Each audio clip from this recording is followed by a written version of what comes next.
You're listening to Character Crusade.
I wanted to start out by, first of all, thank you, all you guys, for joining us. This is awesome. I'm really glad that we could set it up, and even more amazed that we could make it work technically. But you've all been guests on the Character Crusade podcast at various points over the past year and a half or so, and we've all had wonderful conversations individually. We thought it'd be great to have you guys on, especially now a month after SE has come out, and just have a conversation with all these different perspectives about how things are going kind of in the community and all that stuff. So that's really what this discussion is going to be all about. We're going to go for about 90 minutes. And then after that, we're going to kind of open some things up for questions from viewers / listeners, depending on how you're taking this in. And for those of you who are on the panel, if after 90 minutes you need to drop off or whatever, that's absolutely fine. People can stick around as long as they can stand it, essentially. But first, slumber party. Exactly. That's the unofficial part of this, is the slumber party. Yeah, exactly. Oh yeah. Yeah. I'm in my pajamas. I'm ready. I was always the kid that went home crying at midnight. You know, I was too. So I was too. I have fond memories of walking down dark streets. Yeah, crying, going home to mom at 2 a.m. because I couldn't stand it. Yeah. I'm able to reach my fallen iPad, sir. Fallen iPad. The fallen iPad.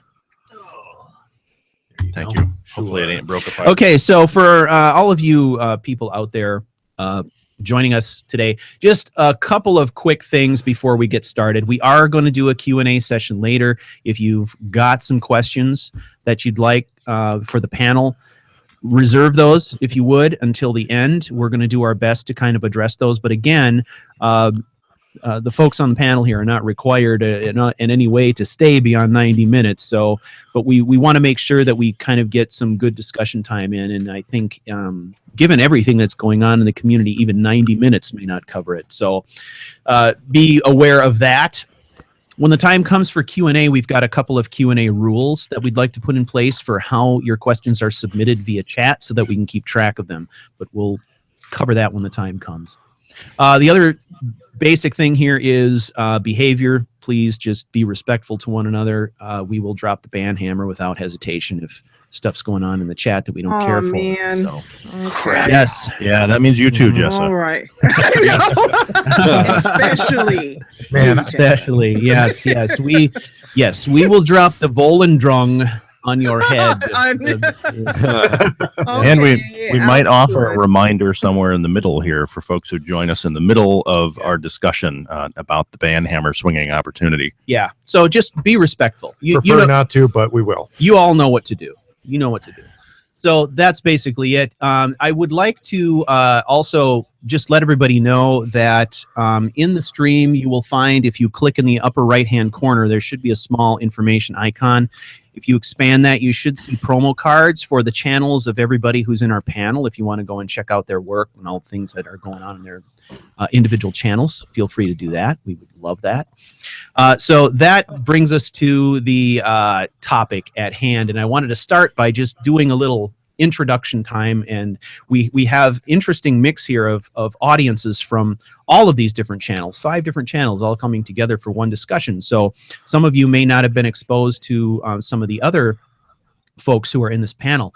So let's just take 5 minutes to kind of go down the line, and we'll do a little introduction and talk about who everybody is and kind of what you're working on and what your channel's focused on, that kind of stuff. And let's start with Jessa, since she bothered to show up in her jammies and half asleep. We will pick on her. Oh, shoot. Jessa, tell the audience a little bit about who you are and what you're currently working on. Oh, yeah. Hi, I'm Jessa, and I am the proprietress of the Jessa channel. And my channel is about the same age as Stu's. And I am, like Stu, a role player, which means that I will frequently talk in character or multiple characters. Right now on the channel, there is a Skyrim series about the Civil War, playing as the daughter of General Tullius, Kinlan Tullius. Cool. And it's been an extremely fun playthrough. Kinlan is basically General Tullius's secret spy master. And so using the wonder of mods and imagination, Kinlan has a very interesting story unfolding. And that playthrough will be coming to an end fairly shortly. It's been going on for about a year now. And then after that, I'm going to dive full head on into Skyrim Special Edition. Awesome. So I am Jessa. Welcome, Jessa, and I can confirm that Jessa knows how to mod the hell out of this game. So she's very, very knowledgeable on mod. She's always like giving me tips on mods I've never heard of. Like, I don't know, she's got some connections out on the dark web to mods. I do. I know people. Like I don't know what the hell's going on. I've heard she has a circle in her basement. Oh, I do. I do. And I call the mother. With all the bones mother, and the things. sweet The mother. bones and the books And the things. and the things. Yeah, I love that. All right. Let's pick on Michael next. Michael is coming from Gamer Poets. You've got a lot of stuff going on, Michael. Maybe let everybody know what you're all about. I've had a lot of stuff going on, actually. You can still hear me, right? Yes. Okay. If you're laughing, I'm taking that as a yes. Months have been a hell of a time, actually. We've tried to get a new team of people working with us, but I've realized that I suck at teaching. Oh. And That's surprising. well, I can teach, but I can't create content at the same time, pretty much. Okay. I'm a horrible multitasker. And for those of you listening, I am Michael of Gamer Poets. I created the channel almost 3 years ago. I created it because I was bored, and now I am completely obsessed with doing nothing but making role plays and tutorials because I'm a madman. I have a lisp that at least 1% of you like to complain about, and that's okay because I complain about you as well. Other than that, things have been slow for the last couple of months. Slow? I thought it was going ape shit over there. Well, it's ape shit for me, slow for everybody viewing. Okay. A lot of feces being thrown and no one can see it.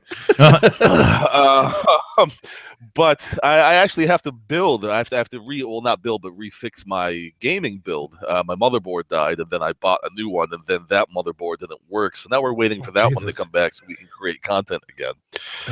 But it's been a crazy couple of months. I'll say that much. But right. I am ready to get back to working on things and providing all sorts of boring tutorials that sound nothing like I do right now for all of you. Awesome. Well, we're all looking forward to being bored, so please continue. No, I mean, Michael is kind of like, I think, sort of your channel's become the preeminent site when it comes to figuring out how to properly mod, and there's a lot of moving parts, right? A lot of sort of interconnected applications and a lot of complex mods that require certain tweaks and special attention. So Gamer Poets has been, I think, invaluable to thousands of people who are trying to get their games to run smoothly. So we certainly all do appreciate your work. And the one thing I would like to mention is everybody who's in this panel is, you know, creating this stuff because they love to create it, and they're taking their own time to do this, to create either, you know, help tutorial content, entertainment content for people. And I don't think people always appreciate how much work and dedication goes into doing these kinds of things. So we really appreciate all of you and taking the time to be with us today. So let's move on to Mr. Richard Talbot, Dark Fox 127. What have you got going on? I have some new SE tutorials going. So it's just sort of teaching you how to install the new creation kit and just sort of the conversion over from the old Skyrim to special edition with your own mods. And what else? I'm streaming Project Modularity. That's my new project. That's finally up and running and actually released partly. And CTR update 2.0. So that's what's going on with me right now. Right, and Dark Fox is responsible for some really amazing mods that you can find out there, some really cool stuff. There's a pretty long catalog of different things you've built and different resources you have out there for other modders, as well as all the tutorials you've done on Creation Kit. The Creation Kit tutorials are amazing, so it's basically the place to go if you want to figure out how the hell that tool works. Right, I've used them a bunch of times myself. Yeah, exactly. So thank you for all that content. It's you're welcome. valuable to me. As a tool, I just, you know, it doesn't come naturally to. Does it come naturally to anyone? I mean, really, that creation kit. And it's just when I first looked at it, it was like, wow, what is this? But oh no, this looks like hell. And then I just started messing with it, and then blew up from there. I was like, oh, okay, this isn't so bad. And I don't know, I have no idea how it happened, but I ended up doing tutorials on it and sitting on it for well over 5,000 hours. Oh my God. Yeah. There was a great tweet this morning from Eleonora where she put up an image that showed all the time that she had been spending in different versions of these games and inside Creation Kit and all that stuff, and said it's not obsession, it's devotion. That's all it said. And it was really kind of a timely thing to see that this morning as I was getting set up for all of this, because that's really what it's all about. Cal, tell us about what you got going on in your channel. Hey guys, it's Cal from Dirty Weasel, and you know, I run the Dirty Weasel media channel on YouTube, and I do primarily modding tutorials focused on Mod Organizer. I've done Fallout 3, Fallout New Vegas.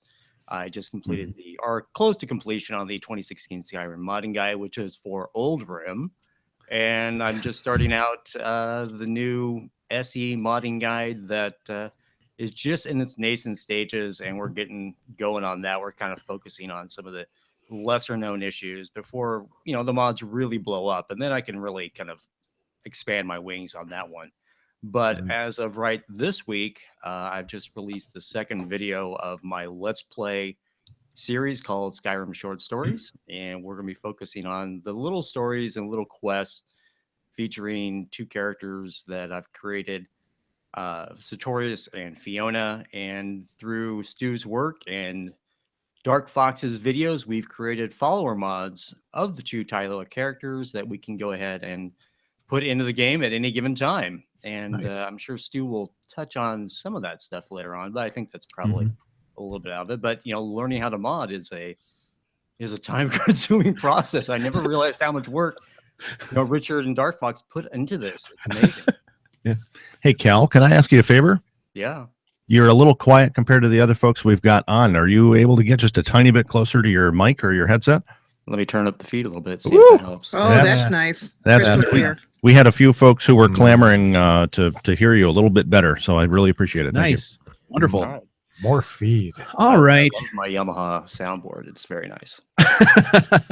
Okay, thanks, Cal. More And feed. yeah, I highly recommend if you want to check out Cal's channel, looking at those mod organizer tutorials, and it's there's a lot of depth in that tool. And I thought I understood how mod organizer worked, and then I started watching Cal's tutorials and realized all the customizations and tweaks I could do through that interface, and it blew my mind, actually. So check those out, and I'm sure Cal's going to have more tutorials coming out on whatever, whatever the mod manager du jour ends up being here soon. Yeah, that's the big question right there. It really is. Yeah. So, yeah, and I trust that Tannen, over who is the creator of Mod Organizer, moved over to the Nexus. For those people who don't know, he's now working with the Nexus team, and they are creating a brand new mod manager of some sort. We don't know what we're going to be calling it, whether it's Nexus Mod Organizer or Nemo, but we'll find out what it is, and we don't know when it's coming. But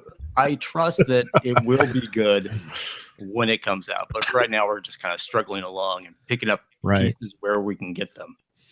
Yeah. Well, that's a great segue into our conversation. I think we should just jump right in, because there's so many kind of exciting things and mysterious things and somewhat dicey things going on right now with all the versions of this game, different mods coming out.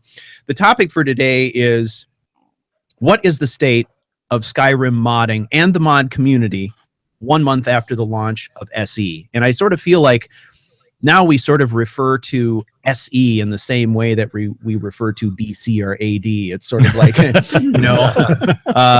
the days after special edition Or new Coke. Yeah. And that's the question I have, is what are we officially calling? It's like, I've heard Old Rim, I've heard, Legacy. SE, I've heard Legacy, I've heard, the what are the term? What's the term? I want to call it ass. After Skyrim. But I don't think that's going to catch on somehow. I'll make it catch on. Don't you worry.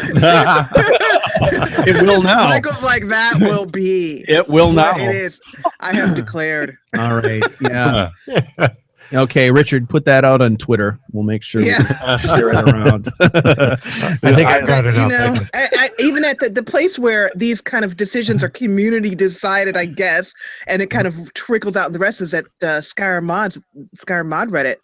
There's a discussion about, what are we calling the old and the new, and the that kind of stuff. That's easy. Yeah. People are generally going with Old Rim and New Rim. Which sounds very The heritage. I don't like Old Rim. Heritage. There's a lot of it's ribbons just not going good. on. I do not like it either. I voted no, but nobody listened to me. Yeah. I don't know. We'll see. Well, it'll all shake out eventually. Maybe it's this group. Maybe it's this group that's being called upon to make the decision, to make the call. So It may come down to how many times we can tweet about it. yeah. What was that, Cal? How about Skyrim Classic? I like that. Oh, yeah, you got. I like Sky Classic, Coca-Cola basically. Sky Yeah. Classic. Why not? There you go. Why not? Yeah, Sky Classic.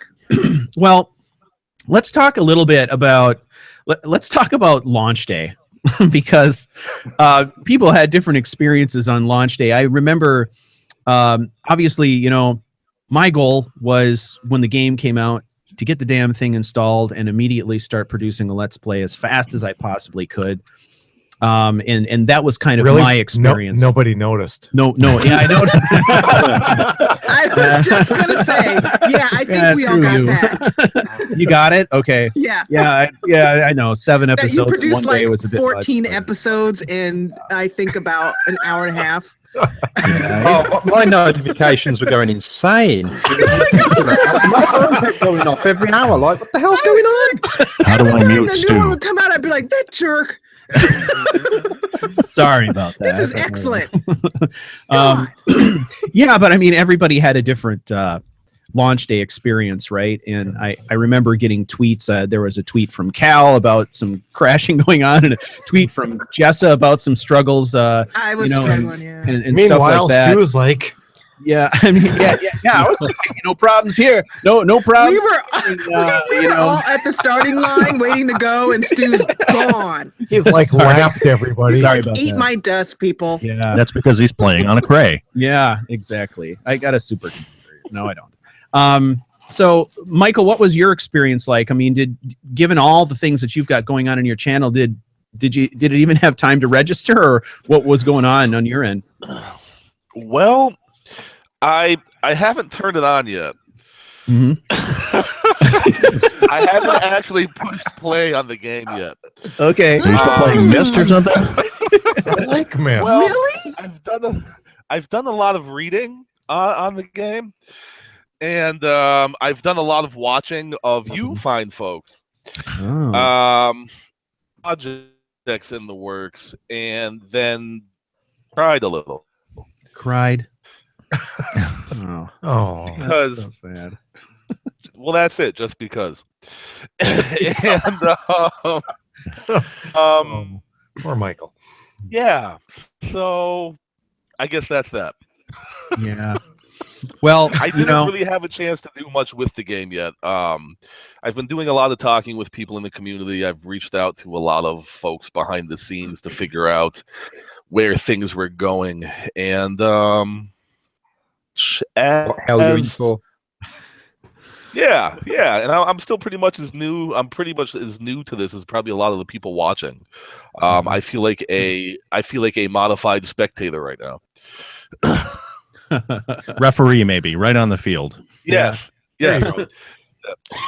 So I wish I had better input for you guys as far as what's going on my end, even as far as my take on things. But I'm really just about to start getting into it. Mm-hmm.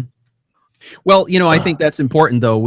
I feel like we've got the full spectrum of opinions here based on various levels of exposure to the remastered version of the game. And I think what we're looking to touch on in this conversation is really just to try to get an idea of what the adoption is like currently and what we think it's going to be like. And honestly, I'm interested in the quality of the adoption. I mean, we obviously had some modders who had Creation Kit prior to release and were actually converting things and working on stuff well in advance of S coming out. But then there are those also who have just kind of like started cobbling things together the second the Creation Kit was available and before that. And I think one of the things that is interesting to me is kind of what the conversion process even looks like. I haven't done really anything from a mod perspective where this game is concerned, except to modify a couple of meshes that were bugging me. You're a better man than I am, Gungadin. I lasted 10 minutes. I could not stand the little aiming thing on the screen. My eyes just kept going to it and going to it and going to it. Really? Finally, my brain just exploded. I said I can't. Until I can get that. I'm so used to, when you see my Let's Plays, there's nothing on the screen. I do my best to make sure that, it's just the camera. It's just the character's view. So having that little aiming thing on, am I only one? Am I it? Is it So the reticle was bothering. Do you normally do your Let's Plays without a reticle? Yeah. How do you hit it? If you look at my Let's Plays, there's nothing on the screen. Wow. I do the same. I mean, when I'm aiming with a bow, you don't want nothing on the screen. Yeah. Yeah. I can't hit anything without a good reticle on the screen. So Well, I have it set up, that, and thank you, Blue Dragon, for saying that in chat. I have it set up where, when you take out your weapon, a tiny, very tiny reticle comes up, and I can aim by that. But Kinlan just sort of aims for the forehead and swings.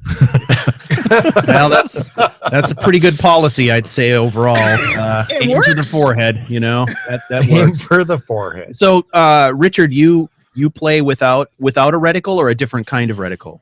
I'll have iHood as well. I'll get rid of everything. I mean, the only reticle I'll have is for magic. For magic, for some reason, I can't shoot for shit with magic, so I need some help. But I mean, with the bow, I have nothing there. I just prefer to have absolutely nothing there. Yeah. Oh, that's interesting. I quite like the challenge, and you do actually kind of get used to where the center of the screen is anyway. So. Right. It's not too difficult. There's a problem, though, for those of us that are having issues without shooting with the reticle. We just feel like stormtroopers. We have to have something to shoot at, or we just miss it all the time. Yeah, exactly. I think that, you know, with Skyrim unmodded, it's either reticle on or off, period. But with modded, you can have it on when you need it. It's when I was just walking around the countryside and there was this reticle there constantly. Oh, right. It's like having something on your glasses. You keep wiping them off and wiping them off. It drove me insane. Yeah. Yeah. I painted a reticle on my glasses just so it would be there all the Exactly. time. What's your problem? Yeah. Yeah. Your mom's like, hey, what is that, man? Why are you looking at me like that? They make static sticker reticles for your glasses. Oh, that would be awesome. That's a tiny great one? idea. I love that idea. And then I can have a sell that speed on meter up eBay. in the corner. Yeah. Right. Yeah. So I guess that's interesting. I mean, one of the things that I've noticed just in my own comments and different places around the community is a lot of people who are like, you know, drawing the line in the sand. I will not play this game until Sky UI is available, and that is that. You know, That's right, ladies and gentlemen. Stu is upset. exactly.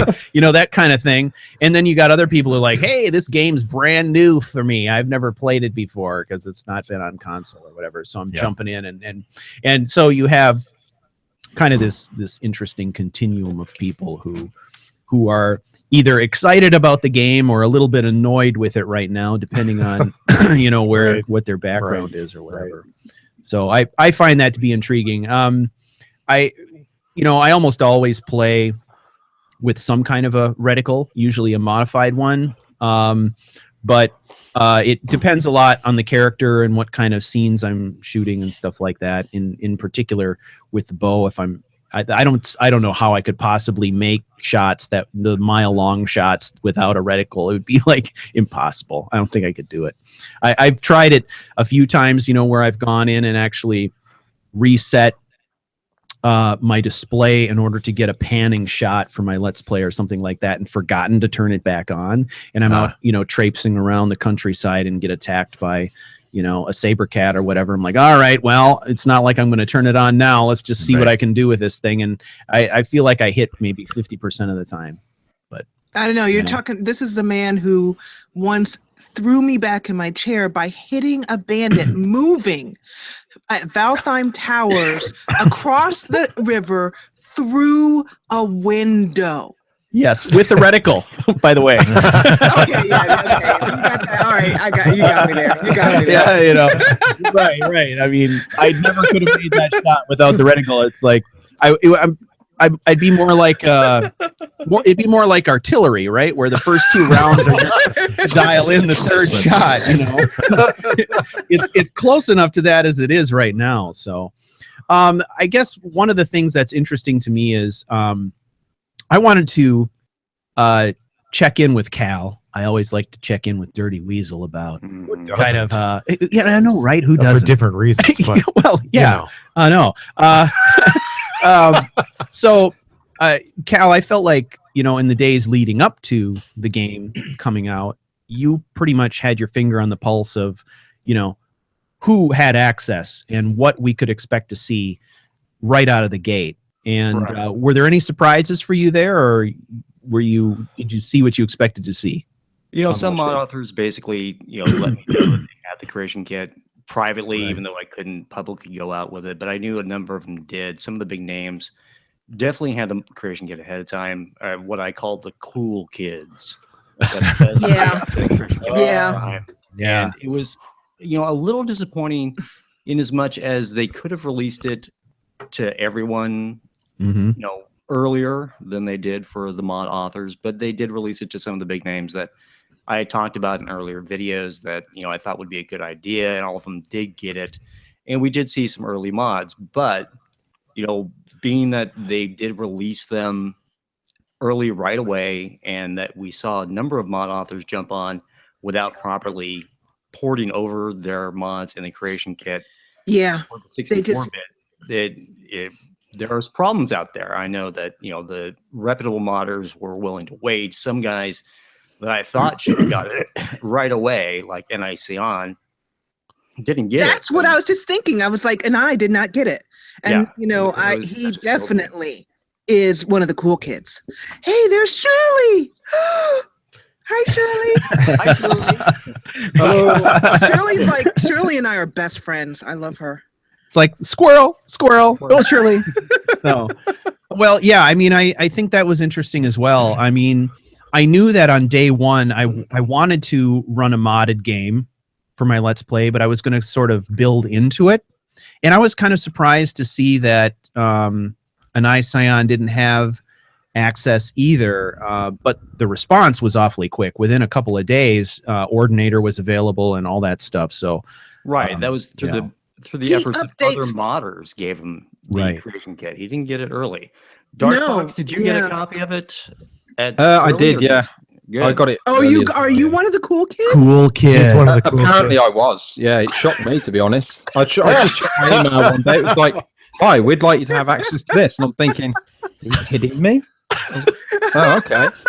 Dark Fox, can we sit here? Can we sit at your table? That's exactly. I give you brought my chocolate lunch milk? tray over with my green, my green mashed potatoes and meatloaf from the cafeteria. Here, you can have my piece of pizza. I'll share my cookie with you. So did you use it at all? Was there anything that you felt like you wanted to convert over, or have you not converted anything? Well, straight off, I was like, "Ooh, interesting." So I thought, okay, I'll load it up. Didn't take me long. I think I actually loaded. What did I load first? I think surprisingly, I loaded the game first, which is rare. That is rare. So I loaded that up. I was like, let's just have a look, see what it's like. And I was like, okay. I was like, but to me, it didn't look any better because obviously we were all running EMBs and how many texture mods. I was like, well, okay, screw that. So I went into the creation kit where the real fun is. So loaded that up, got that up and running. That took you what, about 45 seconds?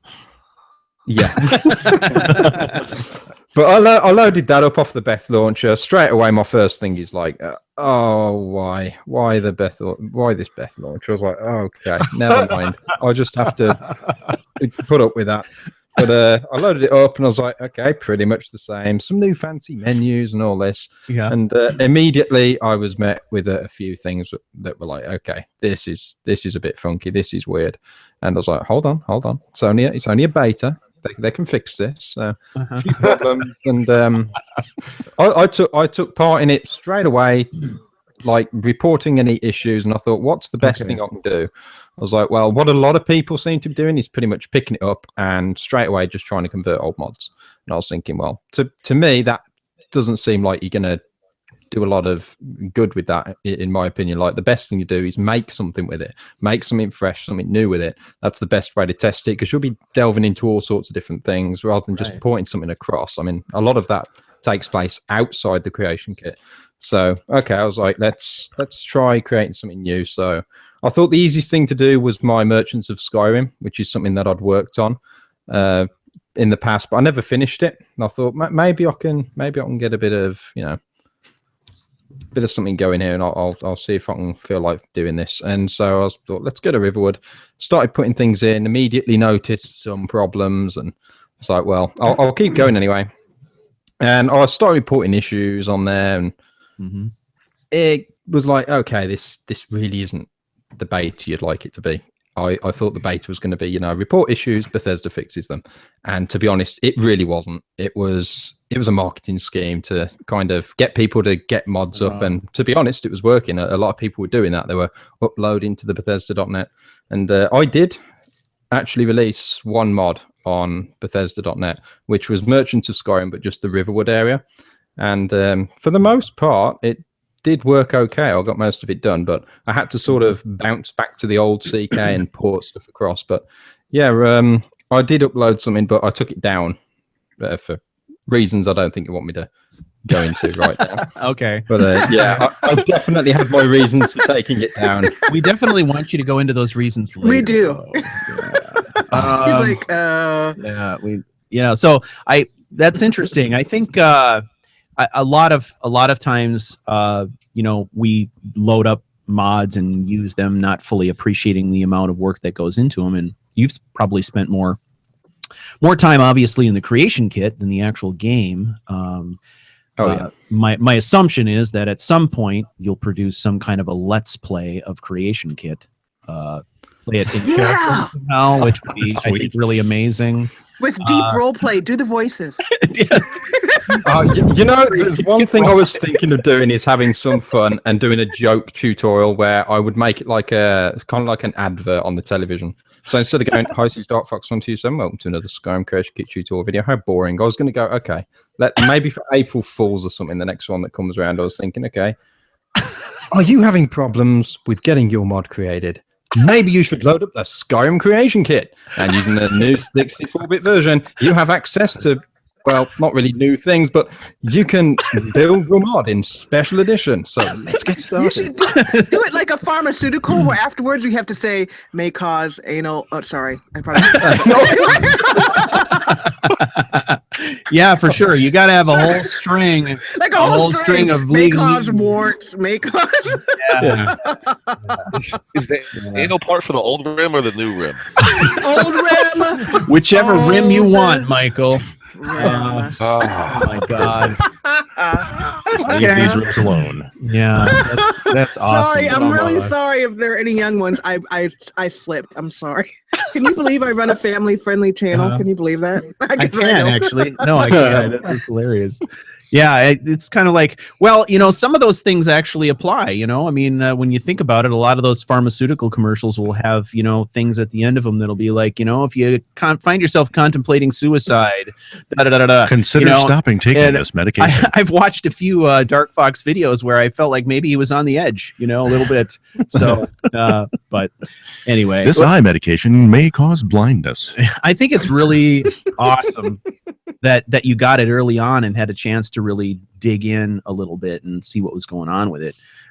I still haven't decided whether or not I'm going to. I'll touch it eventually, but I think the problem for me is like I feel like it just took me so freaking long to figure out how it worked with Mod Organizer in Oldrim. Now I feel like I don't have the patience left to just relearn all of that stuff. I just don't feel like it. I just want to make some videos, So eventually it's going to come to the point where I will probably change my tune, but it's going to be a while, I think. I think it's a wise choice right now just to wait and give it a good 6 to 12 months until you actually touch the new CK or even special edition, in my opinion. But I can see the excitement for people that want to dive into it. I mean, yeah, sure, it is. Looks a bit nicer. There are mods out there that you can add. It is worth playing in a sense, but people that just they don't want to go through the trouble of all that again, like you say, through 2-3 years having to wait for the good mods to come. Maybe you just sit down, wait, and when they all arrive and when the new manager comes out for your mods, you can just go bam, done. Yeah, it sounds like the way to go to me. I don't know. Right, I haven't played at all, really. Go ahead, Michael. Philosophy on it is play around with texture mods for like the first 6 to 12 months, and that's it. That's kind of how I approach it from a gaming point of view, not a creator. But because textures aren't going to be replaced unless they are, better ones come out. But every mod that's there, the weather mods, the lighting mods, they're going to be redone. They're going to be upgraded. Other ones are going to come out and replace them, and new mod managers will be out, obviously. So I would suggest that to folks who are unsure of what to do but want to jump into it. Mess around with the basic mods like the textures and the meshes, and don't get too crazy about your modding until, like Dark Fox said, it's like 6 to 12 months from when it comes out. You'll save yourself a lot of headache. Yeah, I tend to agree with that as well. And I've noticed that, I've gotten lots of suggestions in my Let's Play for different things I should use. I should do this retexture, that retexture. And I keep saying, no, you know what? I'm holding out. I'm waiting, because it's one of those deals, right, where as somebody who is a YouTube creator creating content primarily for its entertainment value, I have to always be cognizant of whatever I'm jamming into my save game, and if I find out that something's complete garbage, and it's already embedded into my save game, I'm literally hosed, like, and so I'm trying to be very careful about what I actually implement. Cal, you had something you were mentioning before. Right. I've been just basically testing things. I'll download mods, put them in in an isolation of, this mod compared to vanilla. What does it change? What does it do? And then looking at it, kind of digging around the nuts and bolts and figuring out what I can about the mod.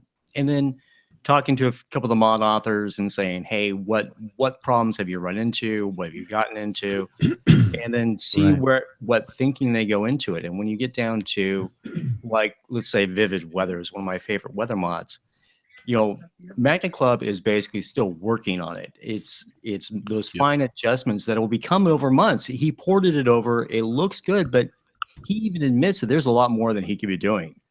But there are creation kit restrictions, and he's having issues with some of the particle effects and different things that he's running into that is endemic of what a lot of the mods are going on right now. Right. They're all having to adjust things, and they're all having to learn what's going on with the game mechanics. Like I probably told you that within a half an hour, I stopped playing the special edition and just start digging around in the INI files and seeing how the game worked and trying to figure that sort of stuff out and get the nuts and bolts of it. Mm-hmm. But I haven't really played a lot of it, but outside of testing, I only probably got as far as Whiterun, and that's just to see how open cities work more than anything else. And then I promptly disinstalled it because I knew compatibility issues would be a huge issue. So it's a testing phase. We're all kind of just feeling around in the modding community to see what works and what doesn't work and what will be a good mod later on. And a guy like Chesco, he created Frostfall and he got Campfire up going for the special edition, but it's gimped. It's not working as well as it could be because it doesn't have SKSE, or what they're calling SKSE 64. So, we're really kind of in a holding phase. There's a lot of moving parts going on behind the scenes with the new script extender, with the new mod managers. And as the CK starts really figuring stuff out, and guys like Dark Fox is really being helpful by putting out videos to tell you what's going on with the new CK. And I saw a couple of those videos about how to port things over. Good stuff out there. Arthmore's put out a number of written tutorials about things to look out for, how to get going. I think that's really where the community is right now. We're just kind of feeling our way through it and working out all the little bugs before we really delve into it deeply. As far as a Let's Play goes, obviously, I'm still using Skyrim Classic because there are so many mods that I use, and I'm sure Stu uses it for Rune Runner, that we can't port over to the new Skyrim SE. Right. So that's kind of where a lot of the community is right now. But I think that, it will catch up. We're going to see a lot of, great modders put out more and more stuff, but the complex stuff is going to take more time. And guys like B Hippo of the SKSE team are hard at work. And I saw a message from him saying, oh, Thanksgiving weekend's here. I have lots of time to do stuff. Do stuff on his own time when he's not getting paid. That says something about the dedication of the modding community. Over the holiday weekend. Right. Over the holiday weekend, so he can go delve through code. And the posting basically said, I've got a basic framework. And, he's got some basics going and can go ahead and start moving forward with things. And he's, it's really interesting to read some of his postings about it, so you get an idea of how far he's progressing. But it's going to be a long process. So I think just feeling your way through it right now, play it for what it is. Don't play it as a modded game. Play it for just go around, look at the pretty pictures, and ignore the ugly rocks and horse faces. Yeah.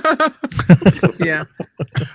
So when you called this panel, Stu, I thought, I'm not going to be able to contribute because except for going in and seeing how things worked and how it played on my system, I couldn't stand it and went back to Classic to wait till the modding scene matures. But it sounds like that's where most of us, except you, Stu, are really. Right. I think that's probably true. I mean, my whole point really when I started, and I guess it still is to some degree, was that I wanted to create a Let's Play that was a vehicle for an exploration of what the thing can do. From a performance perspective, and to test some things out as they're rolled out, et cetera, et cetera. That was kind of the idea with it. Of course, as it is with everything that I do, it evolved into more than I planned for it to, and it's a thing now. But that's fine. I mean, I'm enjoying myself, and there was something sort of nostalgic about going back to playing a game that reminded me of what it was like when I first cracked that disc open and put it in my Xbox, you know.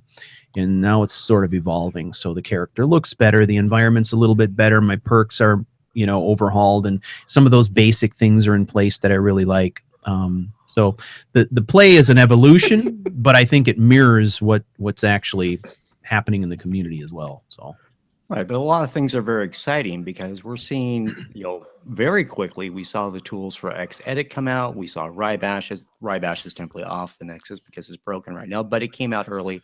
They're going to get it fixed. We saw, you know, a mod that it's not even a mod, it's a modding tool called Bethany to help tweak your ini files, came out very quickly, and we're seeing a lot of great stuff. I'm just staring at the Skyrim Special Edition webpage on the Nexus, and you had Winter is coming out very quickly.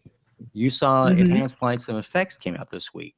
You've seen a lot of really good mods that are coming out, and it's kind of exciting to see what's new and what's being revived. That were older mods, and then some modders are coming back into the scene and redoing them for the special editions. Some are handing them off to other guys like Nazen, who is, you know, if you don't know who Nazen is, he does JK's Light and JK's Ultralight. He's now taking over Cloaks of Skyrim. And you're going to see mods like that kind of be handed off to experienced modders so that they can, you know, bring them back for the special edition. That's what's exciting. And I put out updates every once in a while on Twitter to show, hey, this is out. Go check it out. Go see what it's like. And that's what's exciting to me right now, is to see how the modding community is adapting to this new format. Yeah. Well, I guess one of the questions I have, and I don't know, Richard, maybe you can shed a little bit of light on this, is just I want to try to get a better understanding of what's the conversion process like. I mean, if you have something from Skyrim Classic and you want to convert it, how does a person do that, generally speaking, using the new version of the Creation Kit? Is it complicated, or? Well, it really depends on the mod, how complex it is. I mean, if you've got something as simple as an ESP, you pretty much just load it in the new kit, and then you resave, you're good to go. If you've got things like meshes, textures, your meshes need to be converted. Your textures, I think there's a little bit of work with certain textures needs doing. They've got like one texture format that doesn't work. You've got scripting. Surprisingly, a lot of people thought scripting was going to be hell, and apparently not. Like, you don't have to recompile them or anything, so it must be doing that itself. Yeah. Well, so good. Scripting's easy enough, but I mean, yeah, if you've got any mods like mine, like that require SKC and SkyUI, then obviously right now, unless you're willing to put a ton of work in, then you know it's just not worth it until the SKC and SkyUI comes out. But yeah, it depends on the mod, and if it's really detailed, you know. Do we have any timing on that? No, I don't know. I haven't heard a thing. I mean, as far as timing is when we freaking get done with it. So get off our backs, peeps. Basically. Yeah, I think that's well said, We need Jessa. more people with more insider information. That sounds really familiar. Well, that's Cal and Dark Fox. Dark Fox, you have insider information, right? Hopefully, Insider info. Yeah, you got some. No. I don't have any. Well, You have you're any? the cool kid. You've got the insider table. Okay, that's too much pressure on the guy now. No. It's hard. It's hard enough to be popular, but to try to have to bring other people up to speed is too much to ask. If we send you a pizza, Like the old Chinese proverb, you know, the Chinese chef looks at the warlord and says, "It will be done when it's done. Exactly. That's So kind of how Stu, it's it gonna sounds be. like your panel has basically concluded with SKSE and SkyUI isn't out, so none of us are really playing it. So let's talk about something else. Well, exactly. I mean, some with of that us in are mind- playing SE. Some of oh us yeah, are. okay, that's true. Yeah. That's true. You know, there is an SKS or a SkyUI version that does work. You have to tweak it a bit. But SkyUI version 2.2 does work with some tweaks, and we'll get, I'll get some instructions out there soon about how to do that. But it does work. It's not perfect, and you have to kind of play around with some of the internal files to get rid of, annoying warnings. But it is helpful. But a lot of the things, like Jessa said, the HUD things drive me crazy. Not being able to position my body center of the screen in third person drives me crazy. Yeah. And those type of things are definitely going to require a script extender to work. That's just the way it's going to be. Right. But I've played with the SkyUI 2.2 and it works. It's not perfect, but hey, it's better than nothing. Is there anything in particular that determines whether or not a mod is released on Bethesda.net and Nexus, or is it just the choice of the mod author? Does anybody know? Dark Fox? It's the choice. Really? Yeah. So it's essentially like a person saying, "I'm going to release this for Nexus and Steam," or just one of the. I think it would probably take. I mean, I'm sure Dark Fox would probably take more work to make it compatible with all of the consoles or Xbox, anyways, than it would just for computer. No. For my own mods, I mean, it would be a little more work, hours worth of work, but you could remove the requirement for SKSE and SkyUI. It's just, for me, it's not worth the hassle, to be honest. And one of my reasonings for not bothering with Bethesda.net is, I mean, back when the Steam Workshop was really the main thing, when it all started, Steam Workshop, I put stuff up on there, and my choice was to move away from it because the system was just too annoying to work with. And the same's with Bethesda.net website. It just doesn't provide you with the tools that you want as a modder. So my decision's been to keep off Bethesda.net and intern consoles, and for other reasons as well.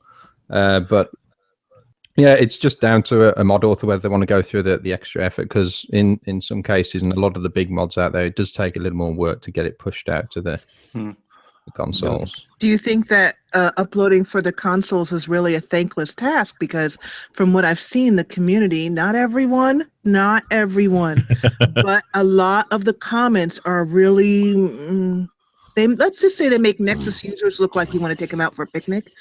It's very, it's true. I know.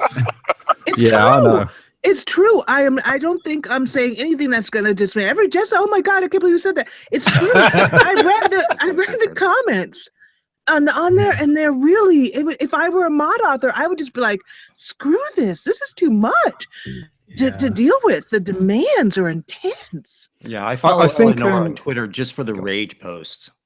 Follow who? Entertaining. Eleonora. Eleonora on Oh Twitter. my God, yeah. The rage posts are just fantastic. Yeah, I think some of it comes down to the fact that just they're new to modding, and they've got a lot to learn and to understand over on consoles about modding.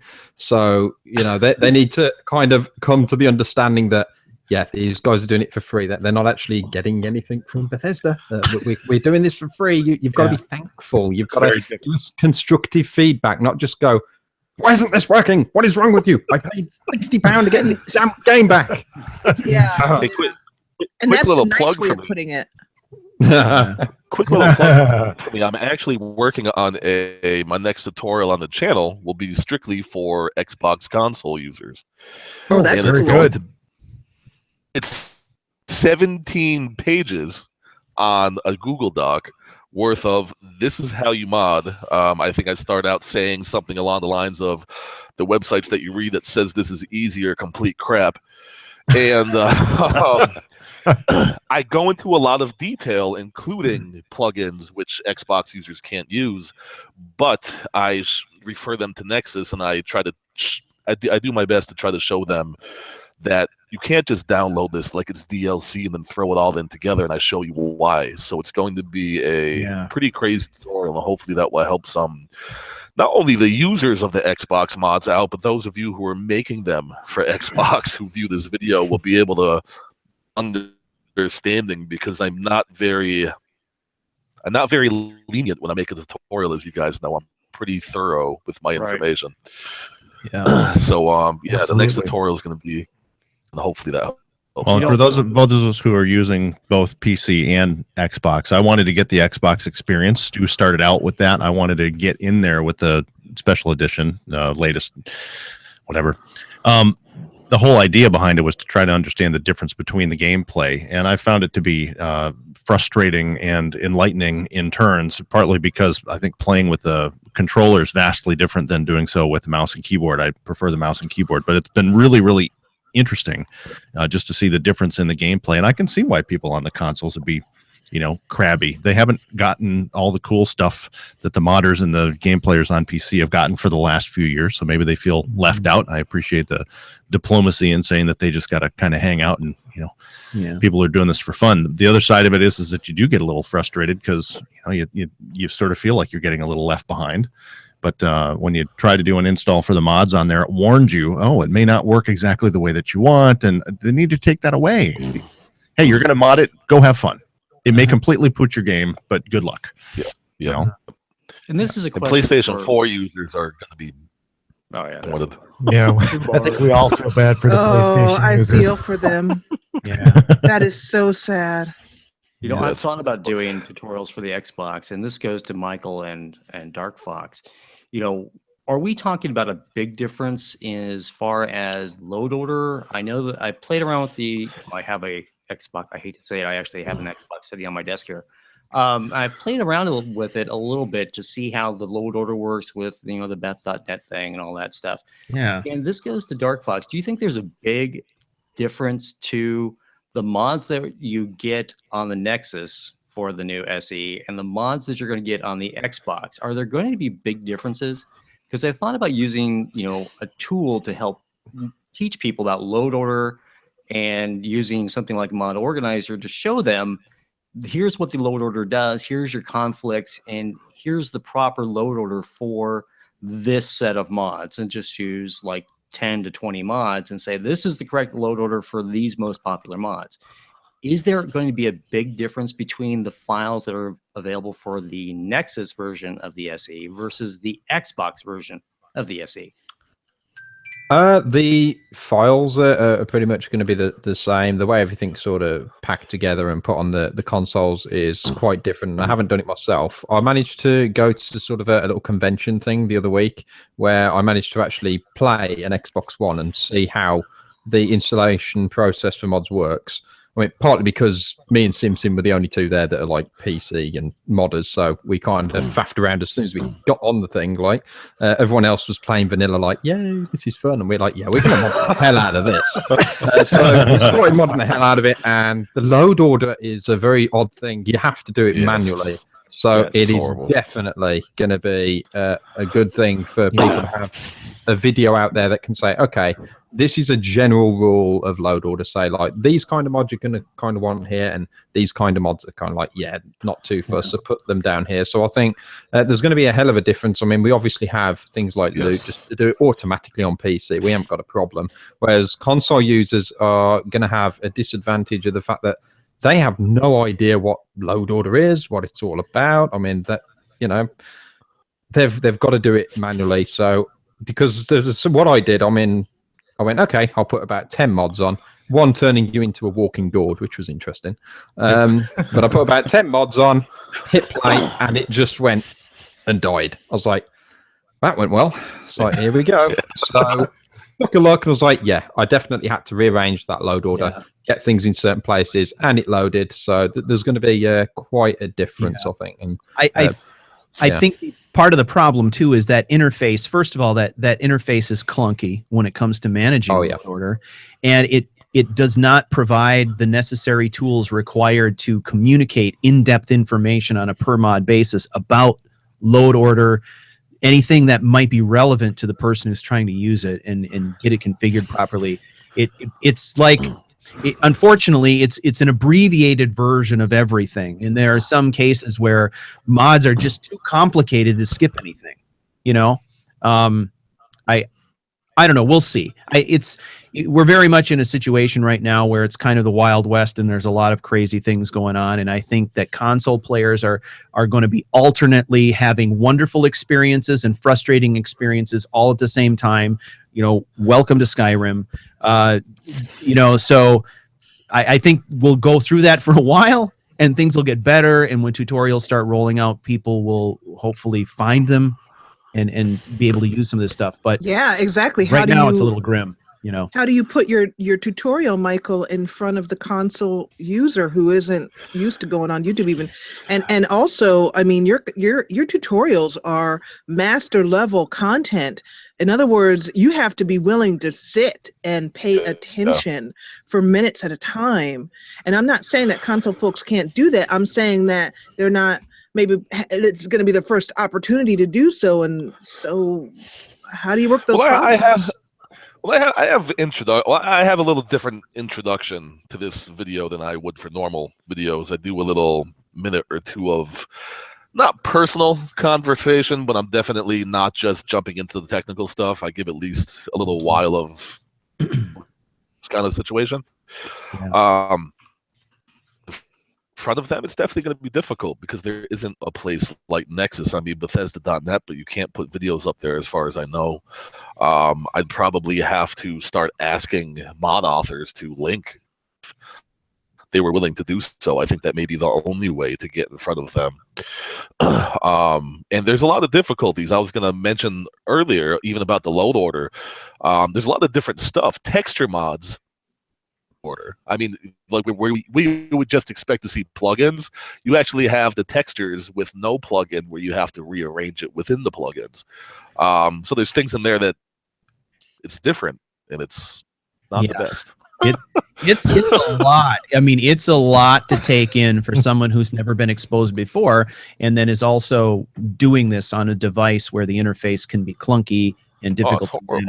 So I think that what you'd need if you're going to do tutorials aimed at consoles is try and make something that is really short, sweet, to the point. Because I'm not like trying to say that people on consoles are dumb or anything or need something simpler or short. I'm just saying that like people on PC would happen to have more patience with this stuff because they've been messing with it for a while. They know what it takes to install mods. Yeah. And with a console user, they're sort of looking at this like they're very used to having one-click things like, bam, that's on there, bam, that's on there. So to have a tutorial that's going to be short and sweet for them would be super helpful, where somebody can be like, okay, what you're going to need to do, you'll install your mod, take this into consideration, do this, bam, you're good to go.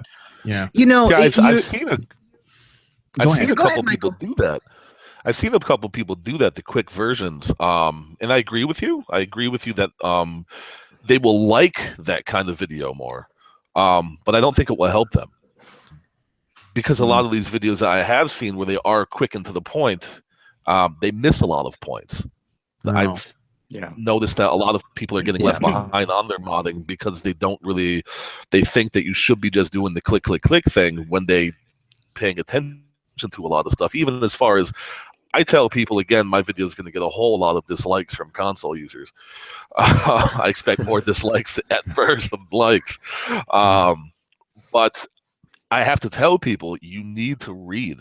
You need to listen to what the mod authors are telling you. You need to understand compatibility, which I think is the biggest thing that is going to be a barrier or a hump for console users is you don't even get to see that there's ESPs and ESMs or plugins. So console users don't even know what the hell a plugin is. And that's part of what this video is going to try to introduce people to that I'm making. Even though you don't get to see a plugin, I want to introduce them to plugins and make them do a little bit of, well, turn my video off after like 3 minutes, make them learn about a little bit of the PC side of things, because it's the only real way I think for the modding to work well for console users. Michael, I also think that there's an opportunity to take that level of detail into a good playlist of sorts for console users who are used to getting some of those sort of soundbite pieces. It's going to happen. Because I know that when I'm looking at YouTube videos on the Xbox, it isn't as easy to jump around as I would like for it to be. So to be able to break that down into some more focused pieces, right? Step people through it, maybe a series of playlists might make it a little bit easier too.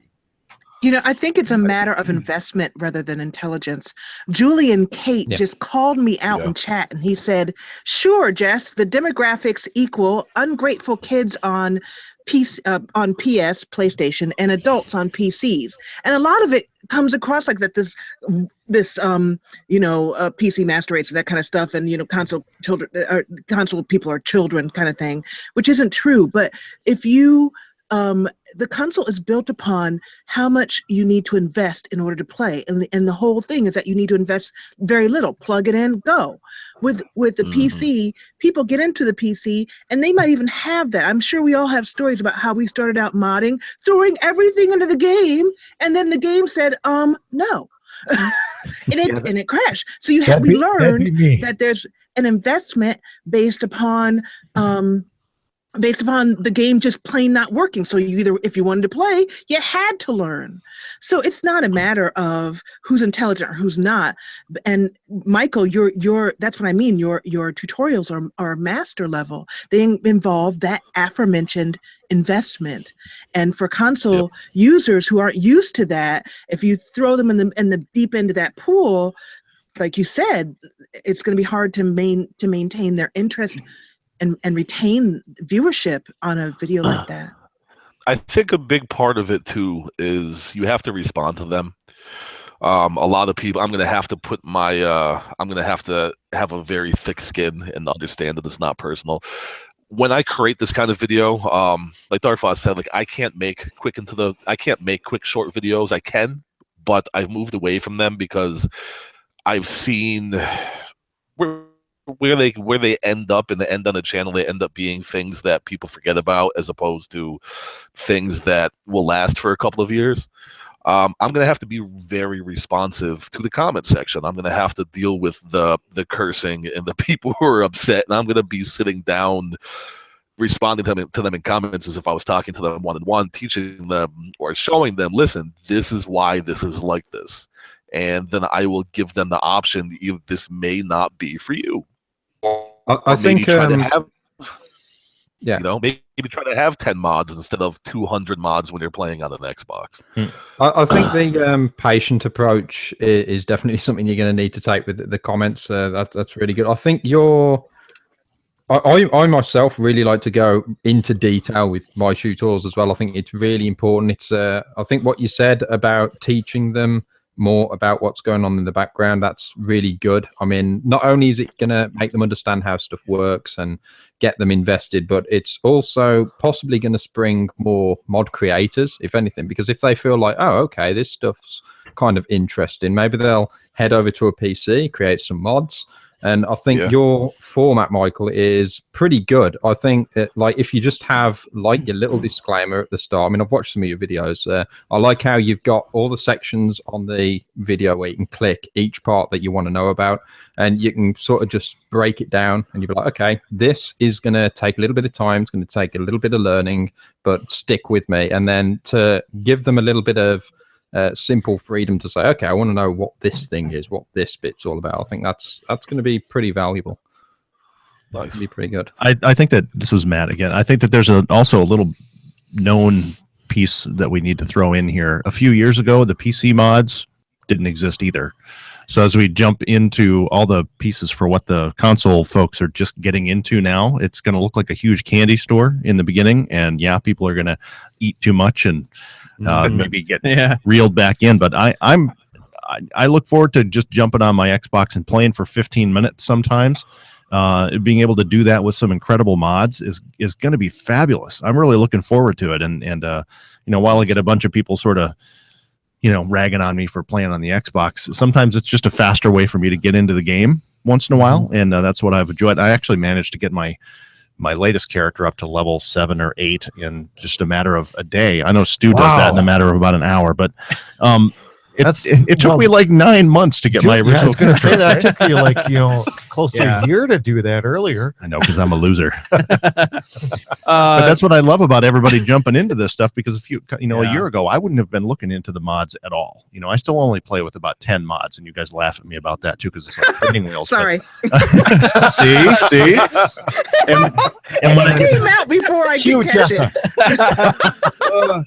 Well, so I appreciate all the extra work, and I appreciate the time that goes into the tutorials. I'm one of the millions of gamers that started on this game late, and so we're enjoying it in a couple of different ways. So thanks for everybody joining in and putting up with us, folks who still claim to be noobs. Well, I think that it's really great because the people that we have in this room represent, I think, not only a breadth of experience with mods, but tutorials on lots of different levels, needing help with how to use a mod manager, needing help with how to install certain specific mods, needing help with creation kit to make your own, stuff like that. Maybe this is a group that has an interesting opportunity to also instill in some new people, new modders, whether they're console modders or PC modders, some ideas about what actually a mod is in terms of the amount of work and investment to create one, and help people understand what that means. And because I feel like one of the things that we had mentioned earlier was this demand, people are demanding things as if somehow this is being produced by massive companies and stuff like that. I almost feel like they're paying me like $1 million a year. Oh, they are. Oh yeah, I didn't get that. Can I borrow $10? Yeah. I'll let you know when that first check comes through. Yeah, you order the pizza. No, I think. There's an opportunity to instill some ideas in people's minds, not only about mods and how to install them and what they're good for, but a little bit of etiquette. A little bit of appreciation, right? And this is something that has been on my mind a lot the last week. Even as a person who's only made a handful of mods, I don't get a lot of requests on mods, but I certainly get a lot of interesting requests with regard to the content I create. And I think that there's an opportunity, I think, when I think about Michael's tutorials, to say, yep, this is what a mod is, this is what's important for you to know, and oh, by the way, someone made this in their own free time, and maybe you should be nice. That kind of thing.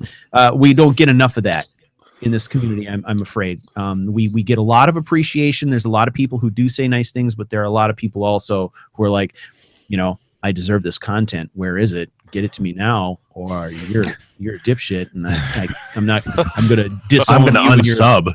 Yeah, I'm gonna unsub. Oh no, not that. Yeah, that kind of stuff. I hate that stuff. I hate that stuff. Like I'm gonna wield my subscription to your channel like it's a weapon. And I'm going to hurt you bad because I'm going to take it away because I don't agree with what you're doing. I'm not going to vote for you anymore. That kind of stuff. So I think that there's an opportunity there. Yes, it's a massive uphill battle, but whatever. I have a tendency to wield some stuff back at those kind of people. Yeah, exactly. That's where those monkeys come in handy. So this is really great. I mean, we've gotten into some really interesting stuff here, and I think one of the things I'm interested in talking about is kind of the current state. Now we're about a month into this thing, right? And I don't know if there's probably no way to sort of classify what out there on the Nexus for Skyrim SE is actually stuff that's been properly ported over or built or whatever, but we've got in excess of 3,200 mods out there already, as compared to Old Rim, which is 50,000 plus. But well, still, there's right.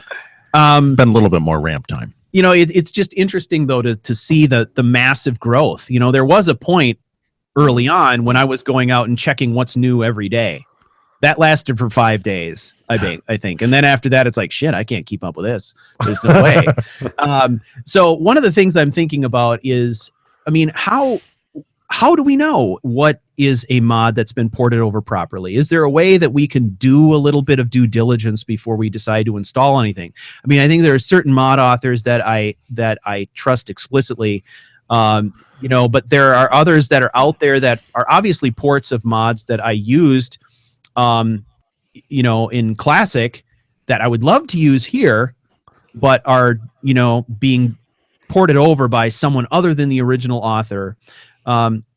What suggestions would you guys have for folks who want to, use some of these mods, but aren't exactly sure how to determine whether or not what they're using is actually properly built? I think the best tool is the community. I mean, if you go upon Reddit and all sorts of other places, the Nexus forums, it's probably a really good place to just communicate, because a lot of people are just going to go ahead and go, oh wow, yay, and they're going to install it regardless, thinking like it might be broken or is it the original author. They're just going to see that big title like, oh my life, it's here, and they're going to go ahead, download it. And I think yeah, just like communicate with each other. If people all just communicate and see what everybody's experiences are, like somebody might come back and be like, yeah, this is totally broken, this person has no idea what they're doing, half the things are missing, or you might get people like, yeah, I've tested it, it's a couple of bugs here and there. I mean, we've got the bug section now, haven't we, on the Nexus that they introduced not too long ago. That should be something that people need to use a lot, because if you go there, you'll probably see straight away in the bug section people saying this is broke, this doesn't work, or this is great. I mean, if you go there and bug section's pretty clean and the comments are pretty good, then I think, yeah, pretty safe to give it a shot. But, I mean, this early on, anyway, like it's a number of you have said, you're kind of just dabbling with it right now anyway, and I wouldn't be fully modding the game, trusting everything you're installing just yet anyway. Yeah, I think that's the best way to do it. I always say read the mod description and read the posts and know what you're getting into before you install any mod. I think that's going to be very important going forward, and knowing what you're getting. There are ways to look into Xedit and see if it was saved properly in the new CK, and that's one way of doing it, but not every mod author gets it right. I mean, even Chesco, he had it saved as the wrong format in the form version, and I pointed out to him, he's like, oh shit, I gotta fix that. and he fixed it in the next version, and he said, yeah, nice catch on that. So mistakes happen, even from the best modders. Mistakes can happen. I think that's going to be, like I said, it's going to take time for every mod to get up and going. But read the Skyrim Reddit mod, or Skyrim mods Reddit page, and they break things down very, very well. Thalasso, one of the moderators over there, knows everything that's going on, and the community will tell you, like Dark Fox said. I mean, the community is on top of it, and they'll get going on it. But being an informed user is the biggest thing, and knowing what you're getting into. And I just happened to pop over to Bethesda, and that's one of the things on the mod pages that is truly lacking, is that they put a character count on all their mod pages. So you really can't get all the information that the mod authors have to say. But on the Nexus pages, you can. And there are forums that are, mature and will tell you respectfully if there's a problem with a mod. And that will take time before, the rest of the modding community on console gets to that point. But I think it will happen. I think that's one of the things that's a bit concerning for me right now, is just the fact that not all that information is available right directly in the interface where people are downloading a mod, right? They have to know to do their homework. And there are a lot of people out there who are never going to know that. It'll be a year from now, they will have been using mods for a year and struggling along and not realized that stuff is on Nexus and they can do research and all this kind of stuff. And that's why I think that the detail that they give you when you start downloading mods isn't really very helpful to the console users, because it doesn't really encourage you to use them. It tells you that they're not responsible if things don't work. And I don't think that's cool, because what I'm hearing is that everyone wants to continue building the mods. I think that people want to see it on another platform. Yeah, it's frustrating. Yeah, it's going to take a little while to do it, but I don't really know that the Xbox Live folks or the Bethesda's done themselves any favors by saying, oh, this might be troublesome. Kind of focusing more negatively than positively. Yeah, I mean, if you have a character count on what you can actually put in the description, the first thing you're going to do is put in all your disclaimers. That's the stuff you got to get in there just to cover your ass. May cause blindness.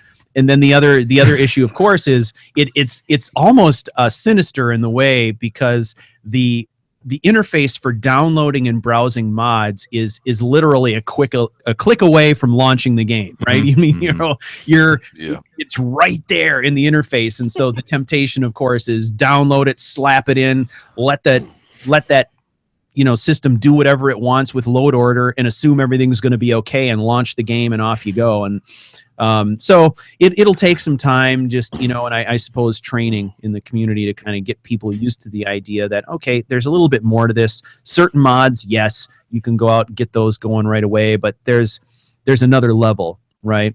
And the other side of this to me is that there's perhaps a reminder for the folks at Bethesda who have done a great job of giving us a new version to this. One of the reasons that it's even possible to do this is because of the years of work that people have put into making a several-year-old game, still something that's fantastic. Yeah. And it isn't something that they've invested their money in. I mean, the game is playable because of the mods, right?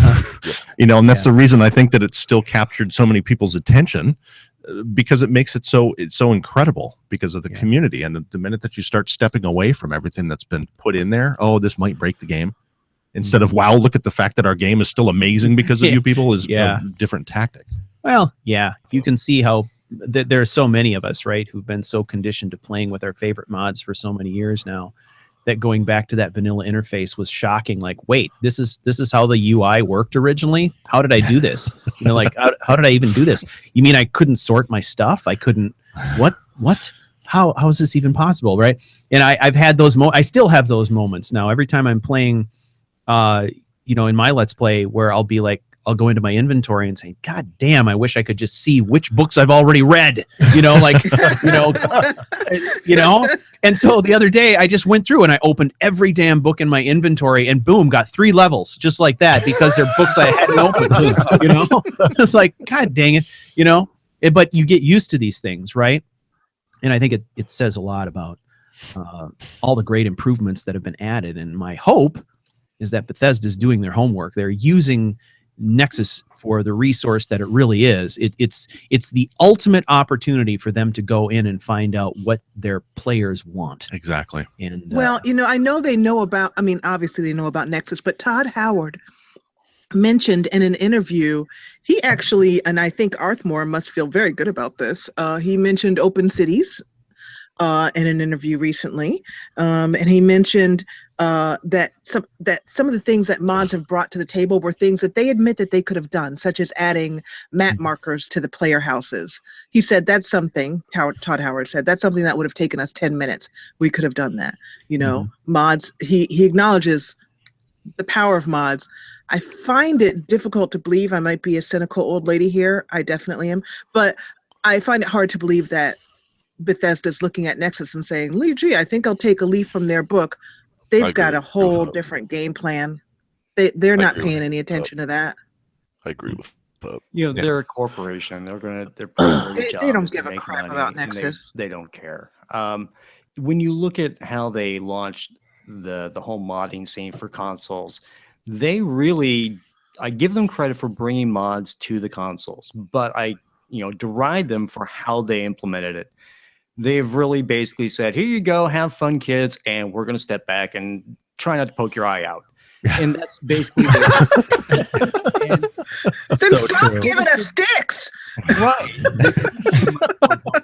And they really have relied on the community to try and, help people along the way, but it's also led to this huge morass of bad feelings and anger and resentment towards Bethesda on the back end.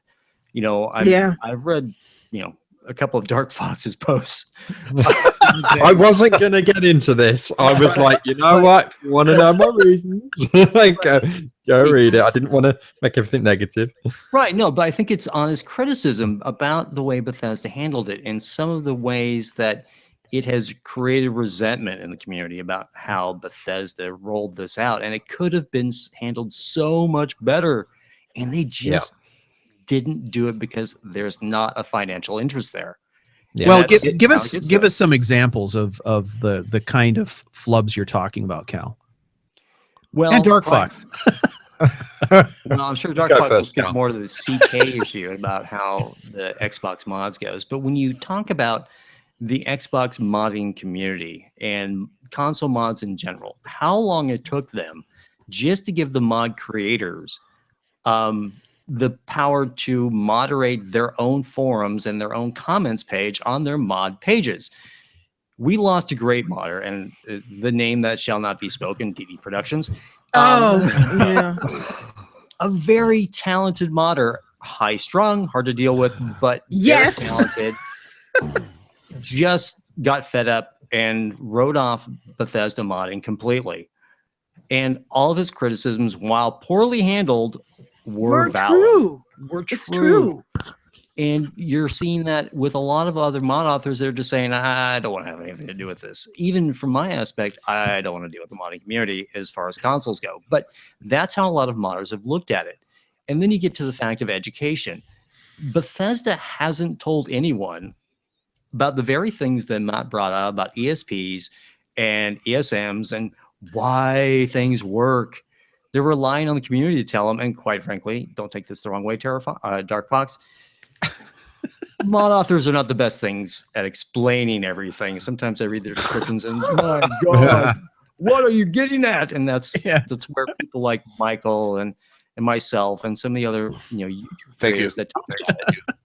It takes a village. Yeah, you handled the actual installation and explanation really well. The interface between modder and user. Right. That is a really nebulous thing to rely on the community to do it when they have all the information, for God's sake. Tell the people what they need to know instead of relying on us, which have to kind of poke around and pull little pieces of information and glean the knowledge that is needed. Just give us the tools that we need, give us the information that we need, and it would be so much easier, and they just don't. It's like every piece of software ever created in the history of humankind. It was created by people who loved what they were doing, and then they told the people, oh, you have about 10 minutes to write all the documentation before we ship. So, right. Can you do the same for all of the mods, please? Yeah, the one exception, obviously, is Karen Thier Tower, which comes with reams of documentation. So that one we very much love. Oh, yeah.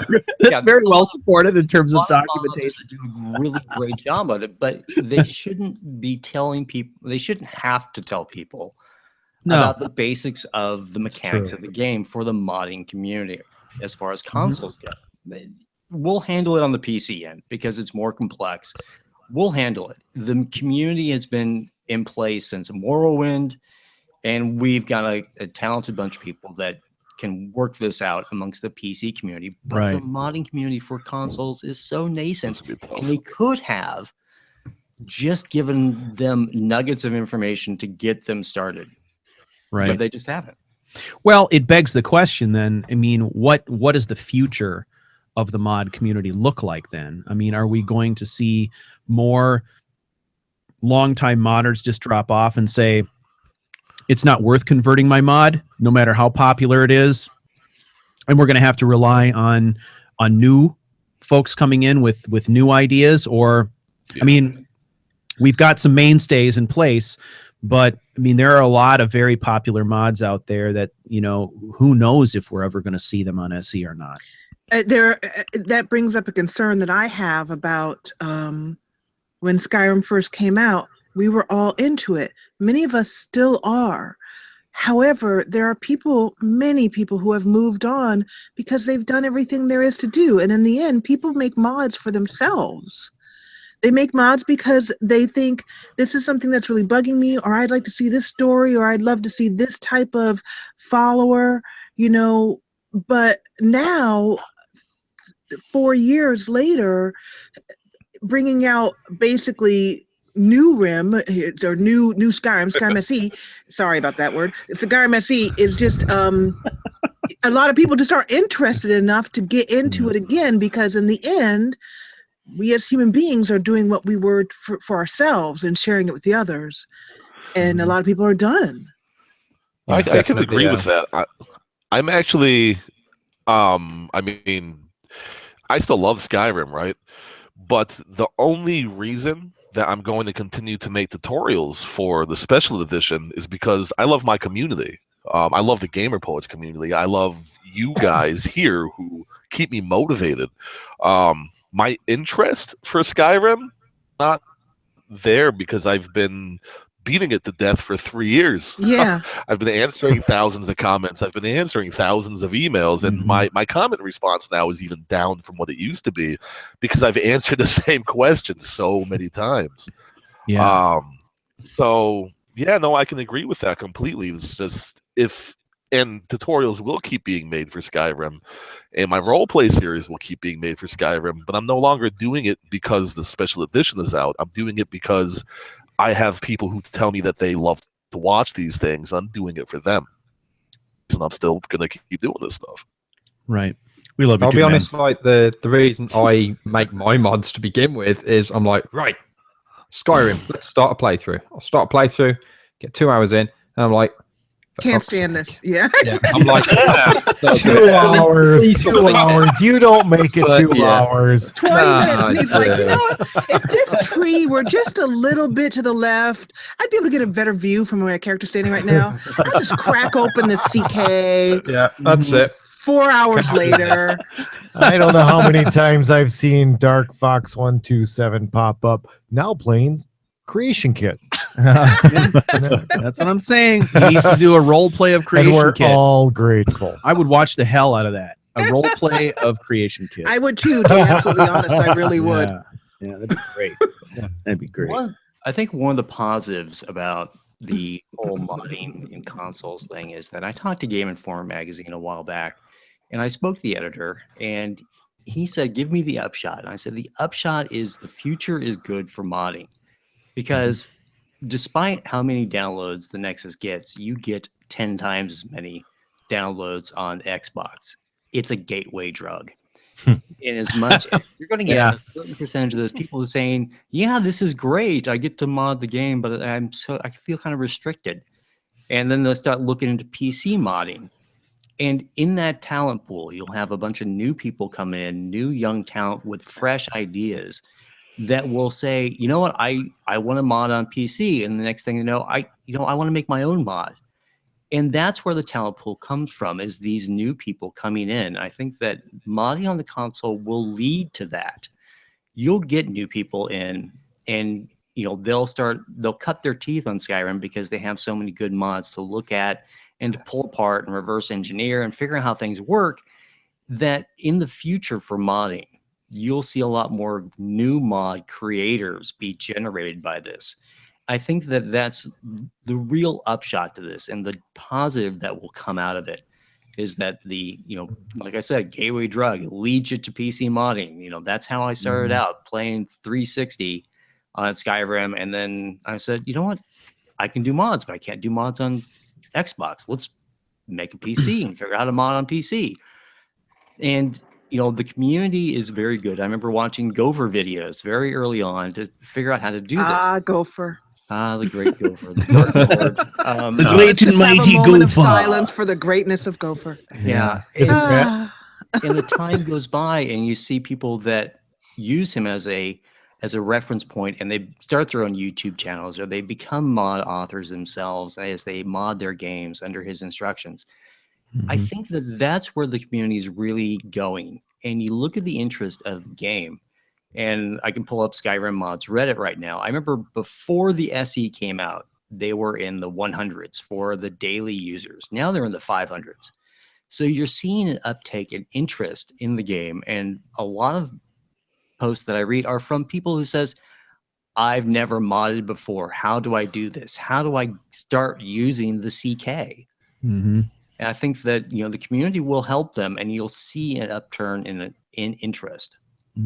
I can certainly vouch for the whole. You're going to see new people come in and actually come over to PC to mod. I mean, I'm seeing it myself in my own Discord that I've set up. I mean, I'm seeing in the creation section I've created, like, new people coming in, like, how do I do this? How do I mod? Or people saying, I've just come from a console, I really want to learn to mod. I know I'm stuck on an old laptop and it's a bit restricted, but I'm going to try and push it. I'm going to try and learn.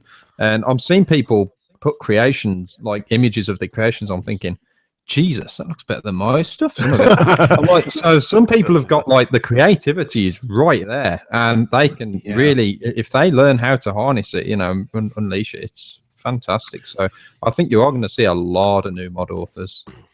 I think that's very good news because there's sort of an interesting creative community that grows up around something like this framework, right? It's really a unique mixture of this sort of playable, story-based experience, and then you can make it as technical as you want it to be, right?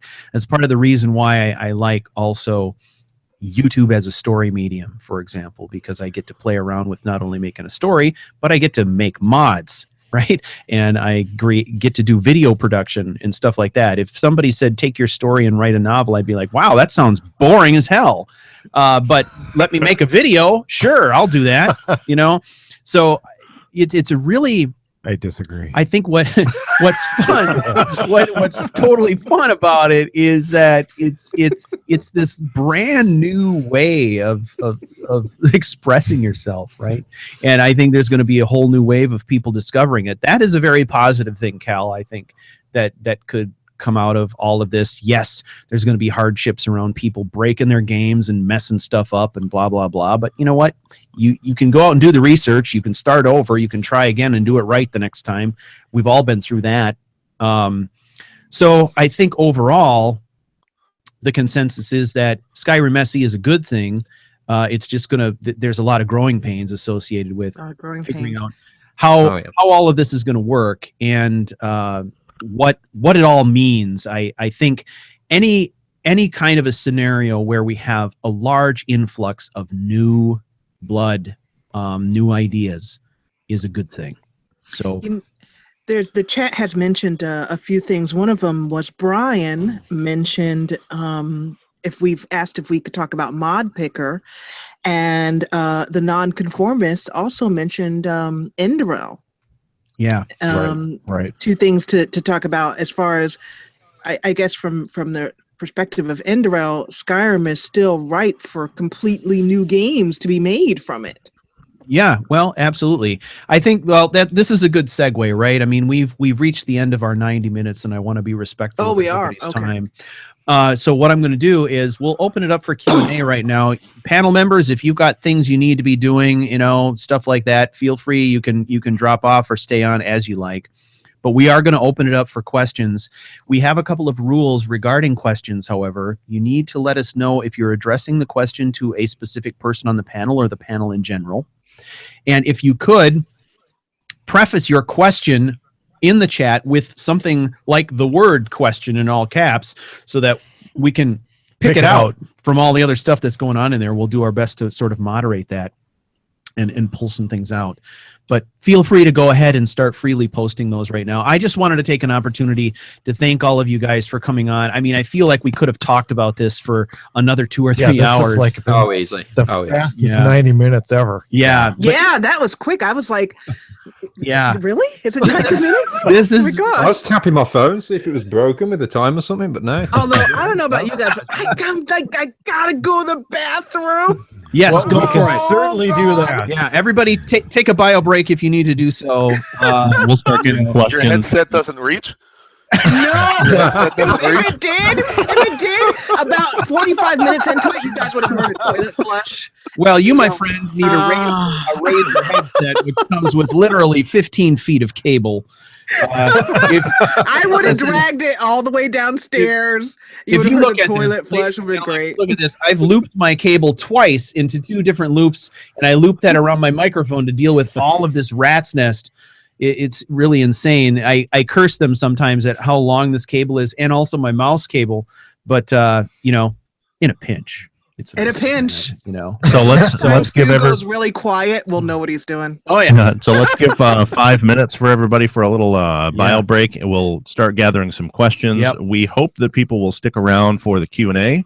We're just going to give our panel folks a chance to do their thing. We'll be back in 5 minutes. I think we are ready to reconvene, ladies and gentlemen. Really thank everybody for getting your questions in. We're going to ask the first few questions of the panel. We've got some questions directed at specific panelists here.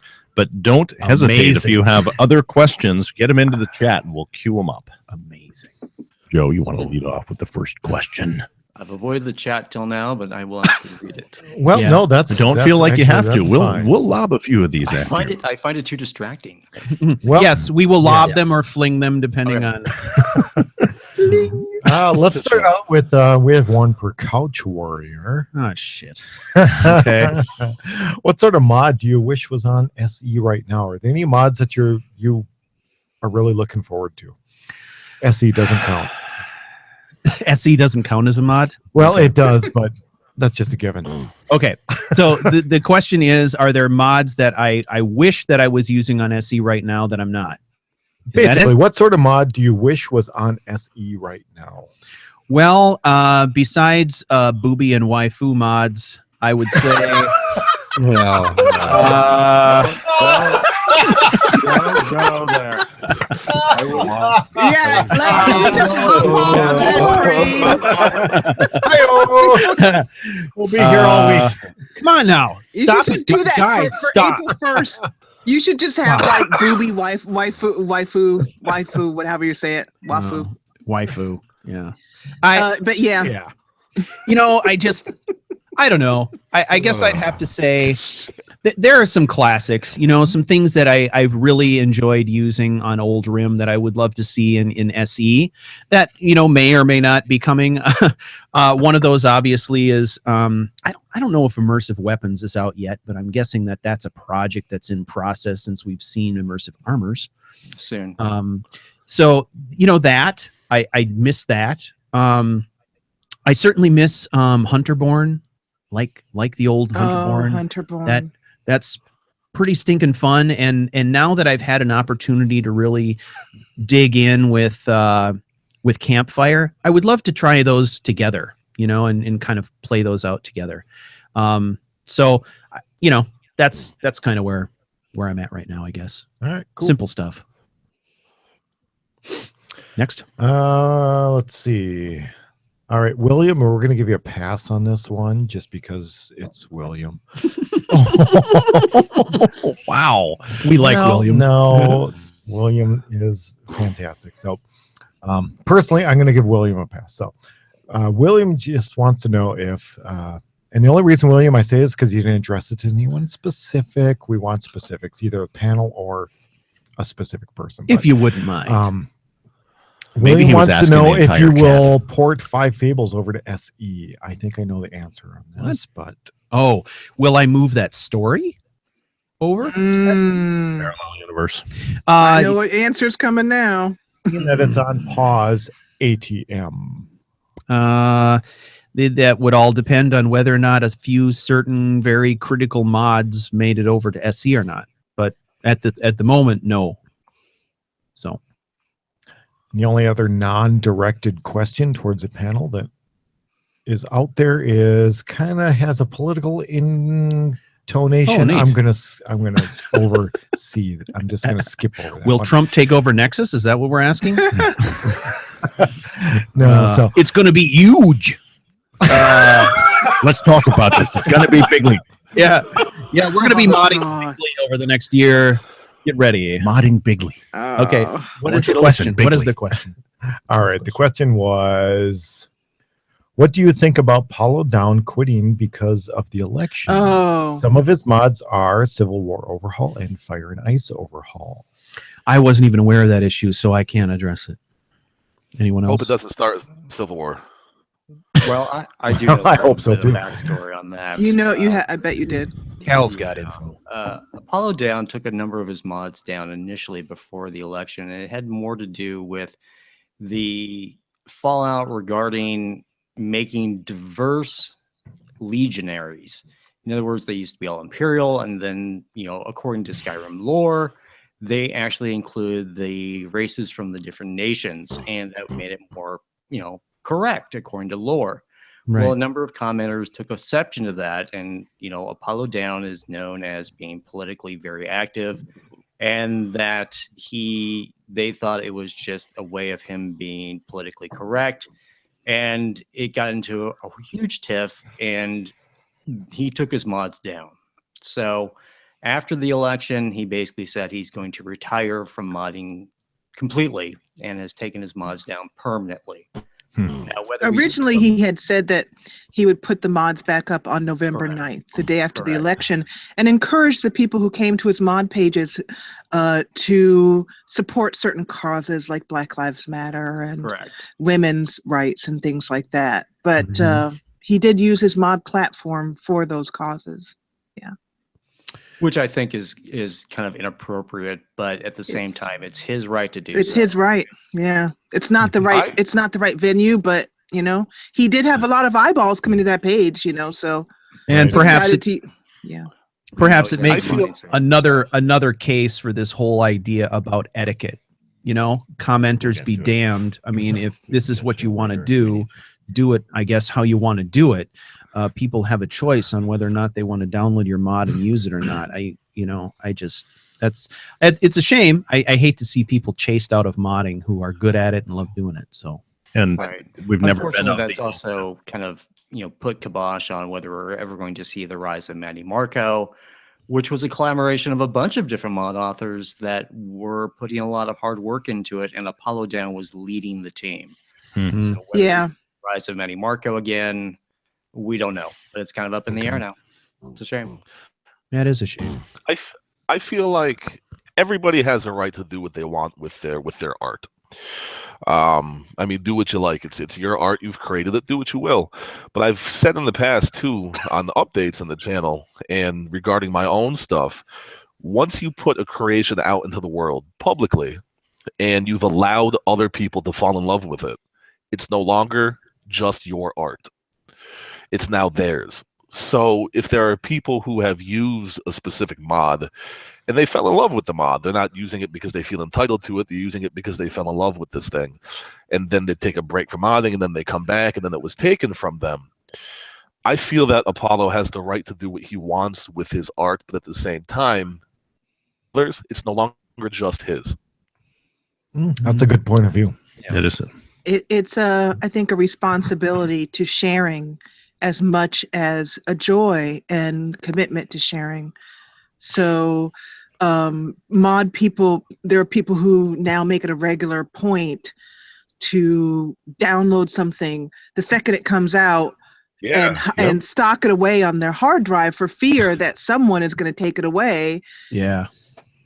But the internet is about, I mean, once something's out on the internet, there's no way you can really hide it. Right. You really can't take it away. Right. Anything, Not really. what you say or what you mod or whatever, it's out there. So it's best to just leave it be and leave, I think, with grace and dignity, than just snatch it. But on the other hand, I still believe exactly what you were saying, Michael, that it's yours. You made it. However, I don't really know the answer Right. to it. Yeah. it's tough one. it's a hard combination to try to meld together. Mhm. There's yeah, I think Michael, you said it really as best as possible. It's really the authors, it's the artists, it's theirs. Do what you wish, but once you make it available, people will come to rely on it, and there's a certain obligation to those people. Yeah.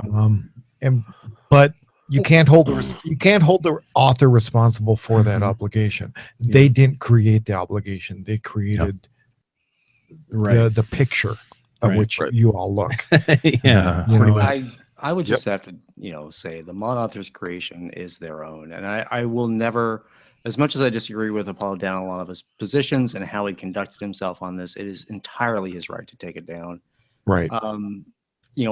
There's a lot of talk on the Nexus about, whether a mod author's creation belongs to them or not.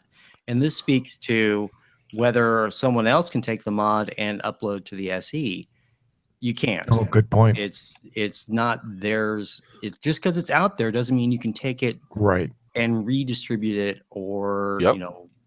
do whatever with it just because it's out there.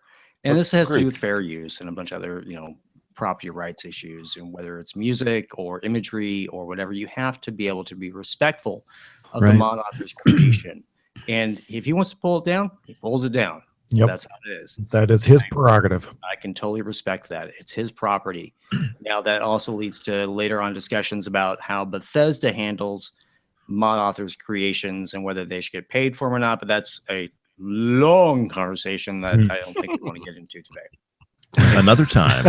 Another time. Right. What's our next question, Joe? We have something a little less divisive. Charged. Charged. Good term.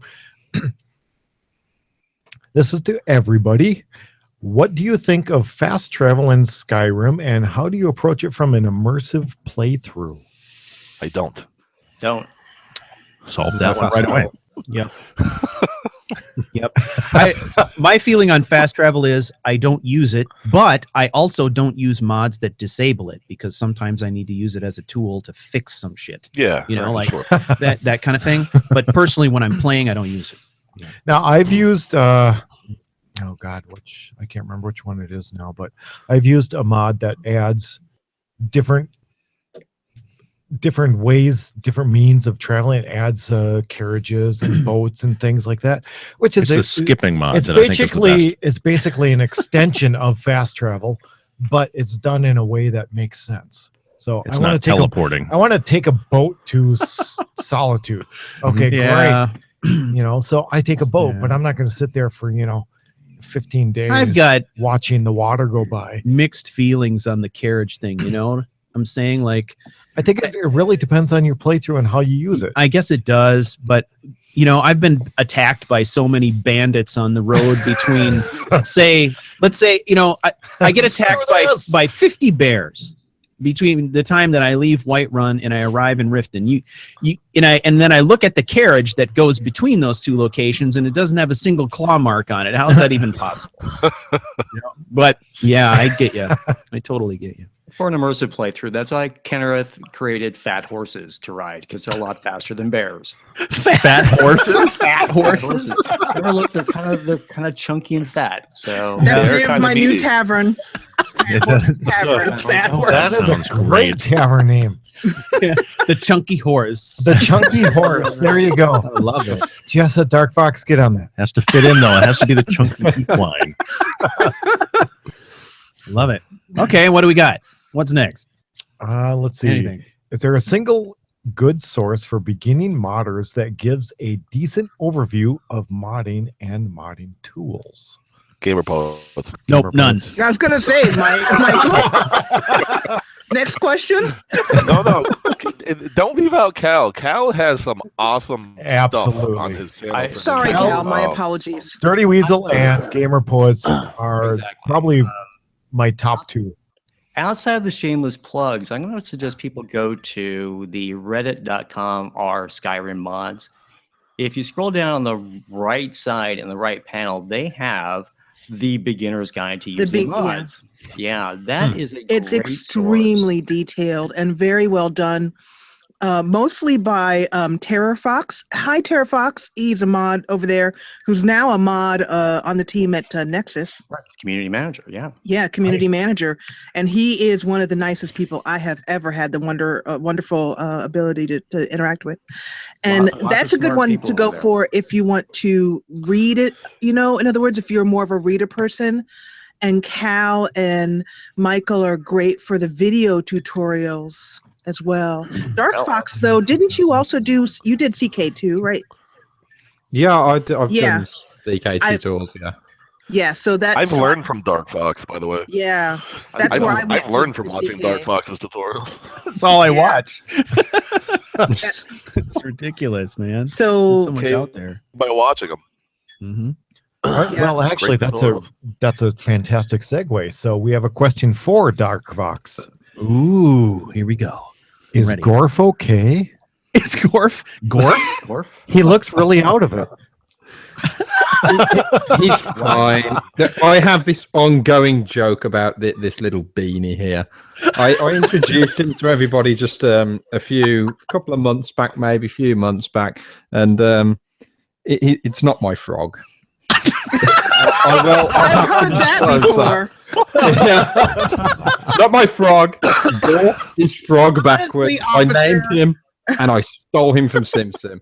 And everybody is in love with this thing. And he's exploded. And he has his own emotes on the Discord. And the only thing I get through all of my streams now is accusations that I'm abusing him. He's become somewhat of a mascot for the channel now and everything. Do we need to contact Sim? I'm sure Sim's watching. He looks a little shell-shocked to me, like maybe something's going on. Yeah. That's why I like him. He does look completely messed up. I mean, look at the little baby. Look at that thing. It's amazing. Oh. It's been hiding in the corner the whole time. On the streams now. Suddenly I got flashback to Some Guy 2000 talking about Littlefoot. That's a very obscure reference if you've never watched any of So yeah, just be glad you don't know that. We like obscure references here. We do. All right, Matt. For Michael, Gamer Poets, do you think we will see a new guide like Step emerge for Skyrim SE? Well, Step themselves are working on special edition 1. I am not. A lot of people think that I am a big prominent Step member. I'm not. I'm a contributor to the site when I make videos, and I've learned a lot from them. They've taught me a lot of stuff, but I'm not I have any authority over Step. But from what I know, they themselves are planning on working on some stuff from them. And I think a lot of the stuff is going to be up to the individual users. Mod Picker, which I know was mentioned before, is going to be a great platform for people to leave their playlists and load orders for other people to test out. And it's set up in a way that's similar to Step, not as in-depth, but definitely borderline. So there may not be any sites that are going to do things as much as Step did for the original Skyrim, except perhaps Step themselves. But there's definitely going to be places for individual users to take that upon themselves and get it out there for folks. You know, another great resource with a bunch of really smart guys. If you look at, some of the great mod minds out there that put out a lot of content, written content, the Step Guide is one of them, because it's not just one guy writing a guide. There is that bunch of people. Step Guide is a collaboration of a bunch of testers, and they test out mods and they submit them for approval to a Step Guide, and then they kind of work out all the bugs, and then we'll tell you everything along the line to get through it. But I would say that's more of an intermediate user guide, because a lot of things will go over your head if you don't understand all the tools they talk about. Oh my God. For sure. And I've learned so much from them over the years as well. Awesome. I'm going to follow up with another modding question here for the entire panel, so we'll have to step through maybe individually.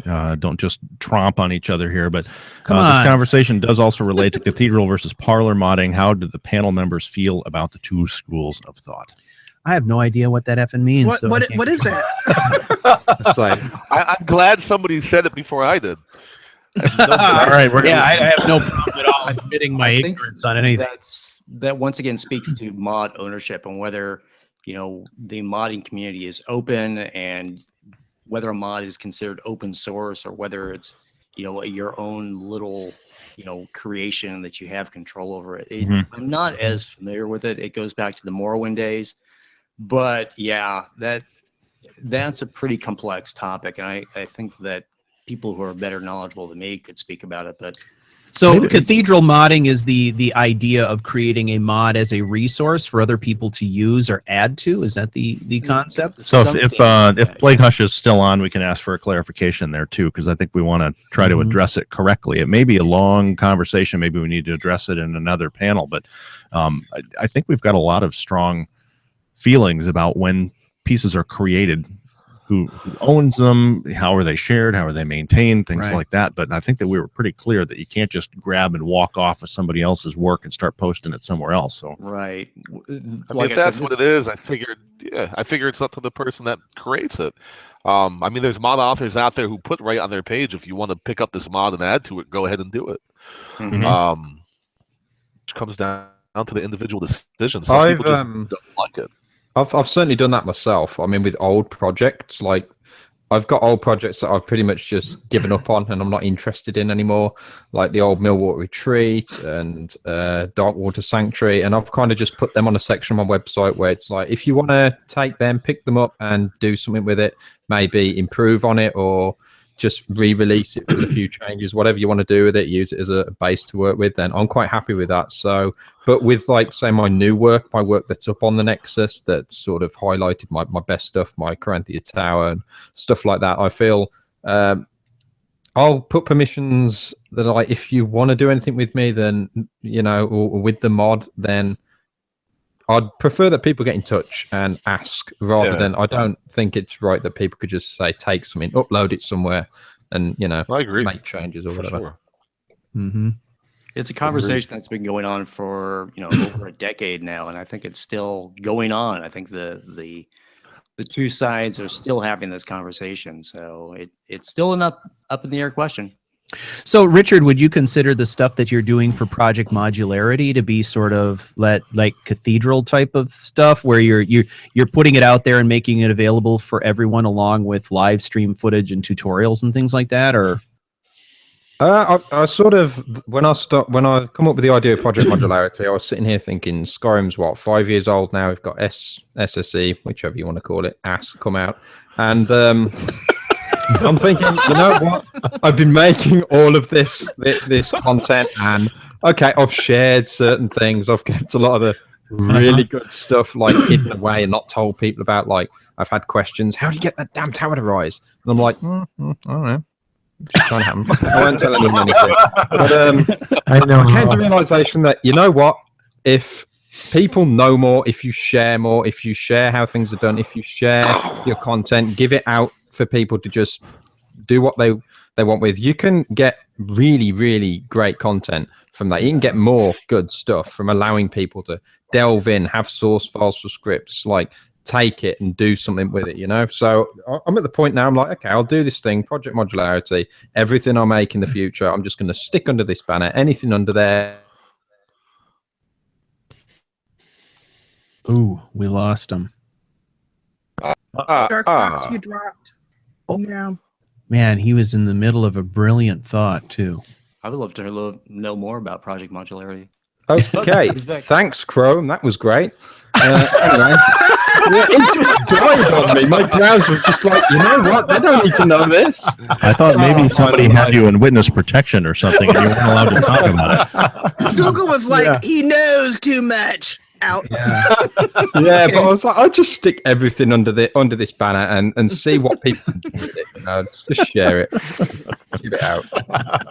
Well, I find it incredible that is the first and only hiccup we've had with your connection since we started this whole thing. That's kind of amazing, actually. So yeah, Chrome just decided, you know what, I'm done. This has gone on long enough. Fuck you. We're done. He apologized straight away and said, would you like to restore that? I'm so sorry. Yes, please. What else we got, guys? All right, my turn. No, my turn. My turn. Stop fighting. When was the last time a mod or a game emotionally moved you? Ooh. Oh. Vanderall. Ooh. Easy. Very good. All right. Explain. It doesn't have to be Skyrim related mod or anything. It can just No, not necessarily. No. Have at any game. I doubt anyone else is going to talk about it. It must have hit you really hard. If you can't it's so hard. I'm sorry. I'm still reeling. She's thinking I'm about at the point Nukem. with my therapist. I'm sorry, Jessa. You've sounded smarter before. Matt, That's one of the things that Stu says to me. He's like, "Oh my gosh, hey, it's Gary. Smart Blue Cat is in the chat. Hey, Gary. Welcome. Gary is the creator of Inigo. Hi, Gary. I love you, Gary. Hello, Gary. If I weren't married, I'd ask you to marry me, Gary. Okay, that was inappropriate. Anyway, That was. Overshare. I have a girlfriend, Gary. All right, so let's go around. Anyway, yeah, the answer to that question is, to be honest, I think the thing that's popping to mind is Skyrim. I mean, as far as what's recently moved me in recent memory,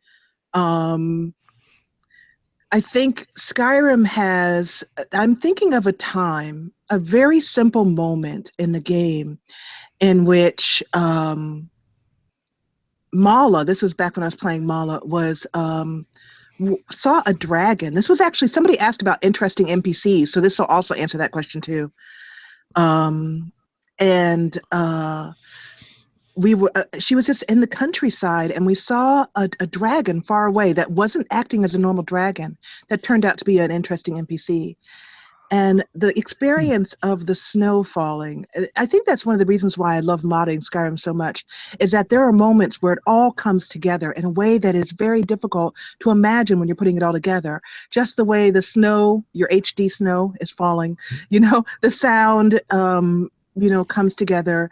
And it created this experience that made me feel for that moment that I was in the world while I was, wondering what's going on with this dragon and creeping up to it. And then the interesting NPC spoke to me, and it turns out that they had made a friendship. And Mala ended up sitting down there with the help of I Need, sitting down around the campfire with the help of the camping mod, and having this moment with these three characters. It was a very simple thing. You might say that doesn't sound very interesting. There was no blood flying, heads rolling, but it was just simple magic that came together as a result of some very not simple modding. Cool. Actually, that's a really good segment. Before we get into the interesting NPCs, I think I'm going to add to that my personal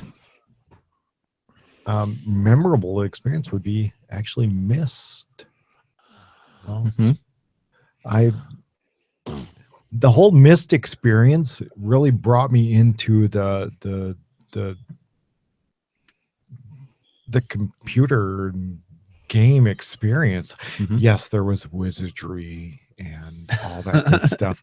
Yeah. Yeah, Stu laughs. That's Apple IIe stuff. Yeah, man. There's things to be had about disk swapping and weeks lost and all that good stuff with wizardry. But Myst is really probably my big conversion into computer gaming. That was the moment. Just the clicking, the imagery, it was just so overwhelming, so gorgeous.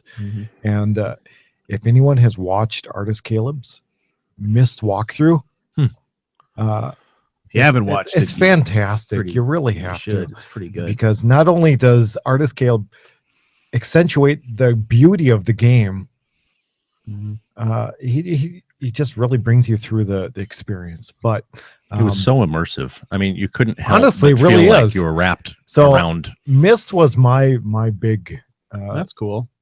Hello moment, if you will, for computer gaming. I sucked at the puzzles. A lot of people sucked at those puzzles. They were so frustrating in that when you figured them out, it was so damn easy. You can't believe it. You didn't get it. Yeah. It's like, son of a bitch. Yeah. God damn it. Why didn't I figure that out like 2 hours ago? Yeah, exactly. But that was my experience. Cool. Was beginning with Myst and moving forward. King's Quest, all that good stuff. Yeah. The early days. I love those things. If Michael is still on, Michael, it's what's your moment? Well, I wouldn't say it's necessarily a moment, but because I started humming it to myself again. If I'm going to have a good day, you wake up sometimes, you're going to have a good day.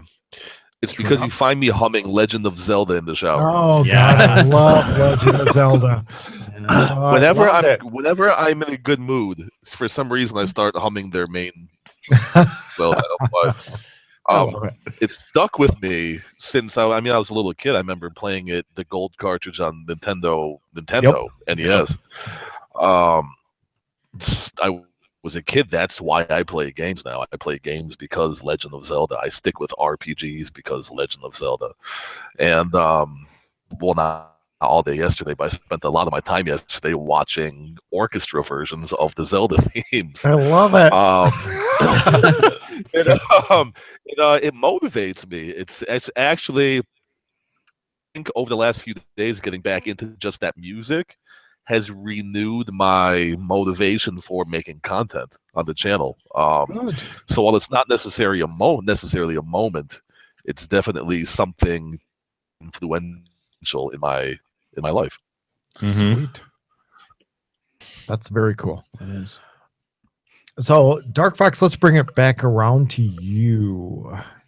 Can you name? Oh well, I have a bit of a Skyrim moment, which is do it. fairly recent. I was actually playing the game for once, and I decided I need a little help here, and I'm going to get myself a trusty follower. So I thought, I'm not going to go with Lydia or anyone like that.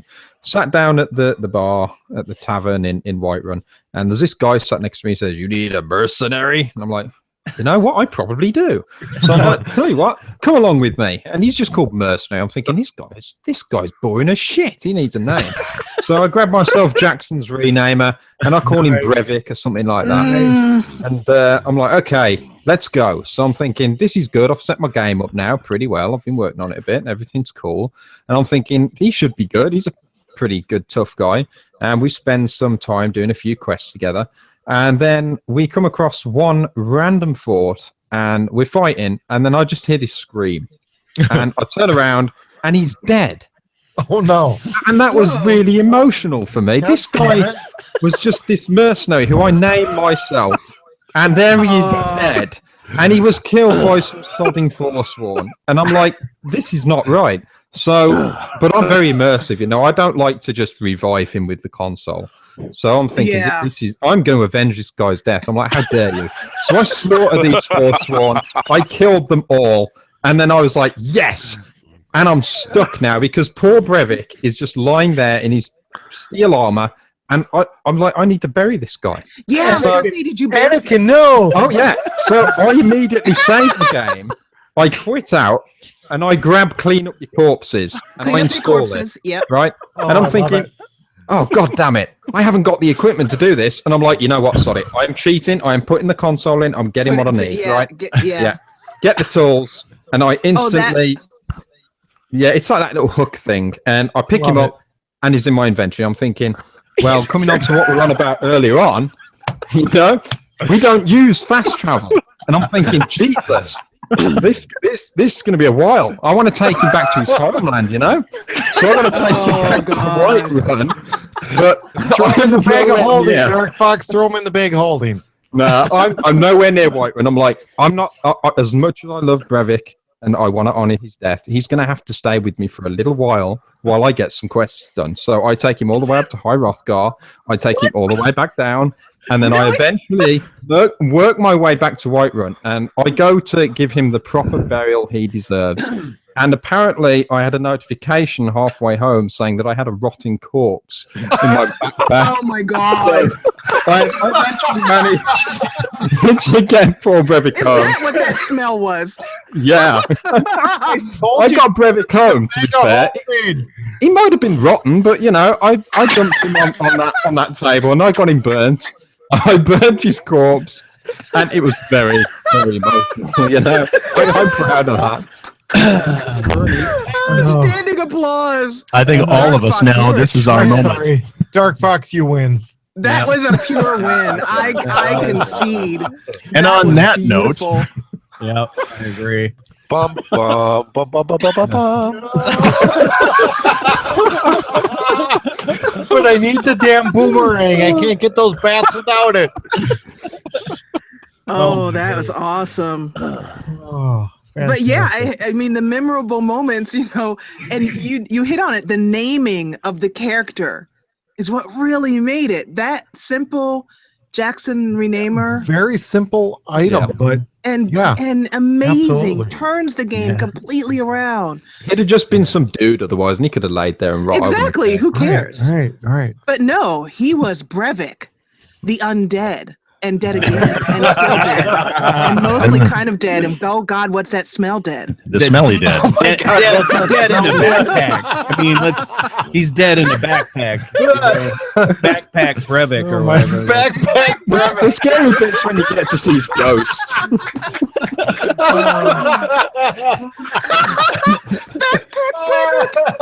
Oh man. Backpack Brevic.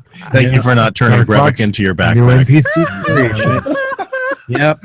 All right. Backpack Brevic. Backpack Brevic has That's been amazing. dubbed. Now he's going to have to be created at some point. Oh yeah. Oh I love that. man, where to go from here? I don't know. It's all downhill now. It's really What do we got? Anything else? Matt. Take us away. I don't really have any other questions here. I'm Okay. just stunned at Brevic. All right. I So, know, right? do you guys have? Oh, okay. Let me. This is the Dark Fox one, right? Let me try this again. Okay. Smooth molasses. Okay. Smooth molasses. That's nice. Okay. All right. Joe's had a little too much scotch at this point. Or not enough. Not enough. Yeah, that could be. Live it. That's a good question, Alicia. Oh. Alicia's asking, if like you could just ask like what our favorite mods, or maybe just like keep it down to like 1 or 2 or something, or we be here all night. We will do that. We have one question for Dark Fox. Okay. Do we? That one right in the middle there, I think. Not go for it. I did Maybe it. we just pick 1 or 2 instead of all. I could have swore I did that one, but I think you were getting at it, and then he started with his going moment. down the Brevic road. Yep. Brevic was a very Road. heavy topic. But Is that like it's like Abbey Road, but Brevic Road. Yeah. Okay, Alicia, I hear you. Alicia's in the chat. I'm talking to people in the chat, Okay. Okay. Thanks. like I do. Darkworks127. Can you name as many different abuse complaints you've received? What? Abuse complaints? About quite golf. sure. I knew this was going to be a goddamn golf question. the Discord's full of them. It's like you abuse that poor frog. He's blind from all the creation kit he's been watching. we can go all panel if you prefer. Yeah. Do you want anyone Okay, else? let's do that. Let's do that. Okay. No more Okay. going. Do you guys have any memorable experience with 3D NPCs, aka interesting NPCs? And I think, Jessa, you kind of alluded to this just recently. Yeah. I do have actually another one but I'll wait. Let somebody else have a go first. Okay. How about Cal? You know what's funny is that I've never really explored 3D NPC until recently. My new Let's Play series is going to have a lot of the quests from that, Awesome. and it you think it's just an NPC mod, but it's followers and it's quests and different things. And when you start really delving into it, it's fantastic. But the only time I really had experience with it is, for a very old Let's Play, I picked up Huromir and I, changed his backstory, and now he's a young constable of Riverwood, and I'm going to that's drag him around with me and do some things. And we're fighting the dragon at the Western Watchtower, and he charges off into the dragon's flame as he breathes onto me to protect me, and he dies. Well, I actually mourned him and set up a little ceremony where I wrote a letter to his family afterwards, and the whole thing was very emotional. I had a lot of great response from my viewers on it, and then I went back and reviewed it, and what actually happened was he charged into the dragon fire, and I shot him in the back with an arrow. But it's one of those things like, you know what? No, it's much more heroic that he died protecting me call from that dragon fire. Friendly fire. Yes. But I actually shot him in the back with an arrow. So, yeah. But there's so many great things in Shame. NPC that I just started one, and the character depth and the dialogue. I mean, It's sit and watch amazing. the character. This whole last episode I just put out is there's no action, there's no exploration. It's just me talking to people for like 40 minutes. Yeah. And that's the type of stuff that you can go on and on with, and people don't always get that, but darn, it's the stories that are there. Mhm. And you can definitely get into it. So, I don't want to get too much into it, but it's fabulous. And if anyone really delves into it, it's amazing. Each of the characters, the storylines interweave amongst each other, and you can definitely see the care that Chris Takahashi, the author of 3D NPCs, put into it to really make it immersed into the world and intertwine everything. It's Right. fabulous. Right. I think the only mistake that he made was to reject my submission for voiceover work. I can't believe it. It takes a lot of nerve, buddy. I one of the things that I love about that mod is it's the simple thing. I've gone through this multiple times now, where I've had multiple characters who go to the Nightgate Inn and go, horker hunting with Colin. It's like she's fantastic. The most fun because her dialogue is amazing. She's got this kind of deadpan sense of humor, and she's always like making wisecracks about how wide her own ass is. And stuff. She's like she's really hilarious, and there's so many characters in that mod that are like that are really memorable. They really are. So, interesting. Yeah, that's an amazing one. Yeah, I love that. I have interesting NPCs. Oh, my my experience with it, and I actually like a lot. I think other people I've read about this on Reddit, that people kind of had a hard time getting into it, and someone just mentioned in chat. A Sun Rises said they can be long-winded, and I found that to be a detriment at first with the Let's Play, where you need to keep things moving, and you could easily spend an entire episode talking to one character. Yes, and, absolutely. One of the things that the creator did was she changed the triggers for quests, because sometimes you'd have to go through quite a lot of dialogue just to get to the quests that the person wanted you to do. And I also found that the interesting NPCs, I had a hard time getting into it at first, because I often didn't understand when something was actually a quest. In other words, an example, Kenlyn is going along on the road. She sees a very tall tower leaning. And when you go into the tower, along each level is a great deal of carnage, signs that a witch has been there, blood everywhere, traps on the stairs. Making her way all the way to the top of the tower, there's nothing she expects to see, the enemies, whoever did all of this damage. At the top of the tower is nothing but a chair. Right. And right. So I talked about this on Reddit. I did a post like this that said this is why I think more people don't know about the wonderful, interesting NPC quests. At the top of this tower of murder, what is the very last thing that I would want to do? I think, you know what? I'll take a load off, have a little sit, look around, have a little look around, turn my back to the stairs and have a little sit. I mean, there's just no way that my character was going to do that. So later on, I found out that is the beginning of a quest. If you sit down in the chair, a character appears, which is voiced by a very well-known voice actress in the Skyrim community, Christine Slagman, who voiced Sophia, the Sophia mod. And anyway, she will appear, and the Birds of a Feather quest will start. And it's a quest in which you get basically a very, very boring, uninteresting Dremora. In other words, literally, he's not scary at all. That's his whole shtick, because he's a Dremora who's like really would prefer to sit down and watch TV with a little TV dinner and the cats. Not a very interesting guy. But interesting NPCs is a great mod once you learn how to get around those two little things. That if you see something really unusual, like a tower of murder, have a seat, and maybe something interesting will happen. Just relax. Sit, relax.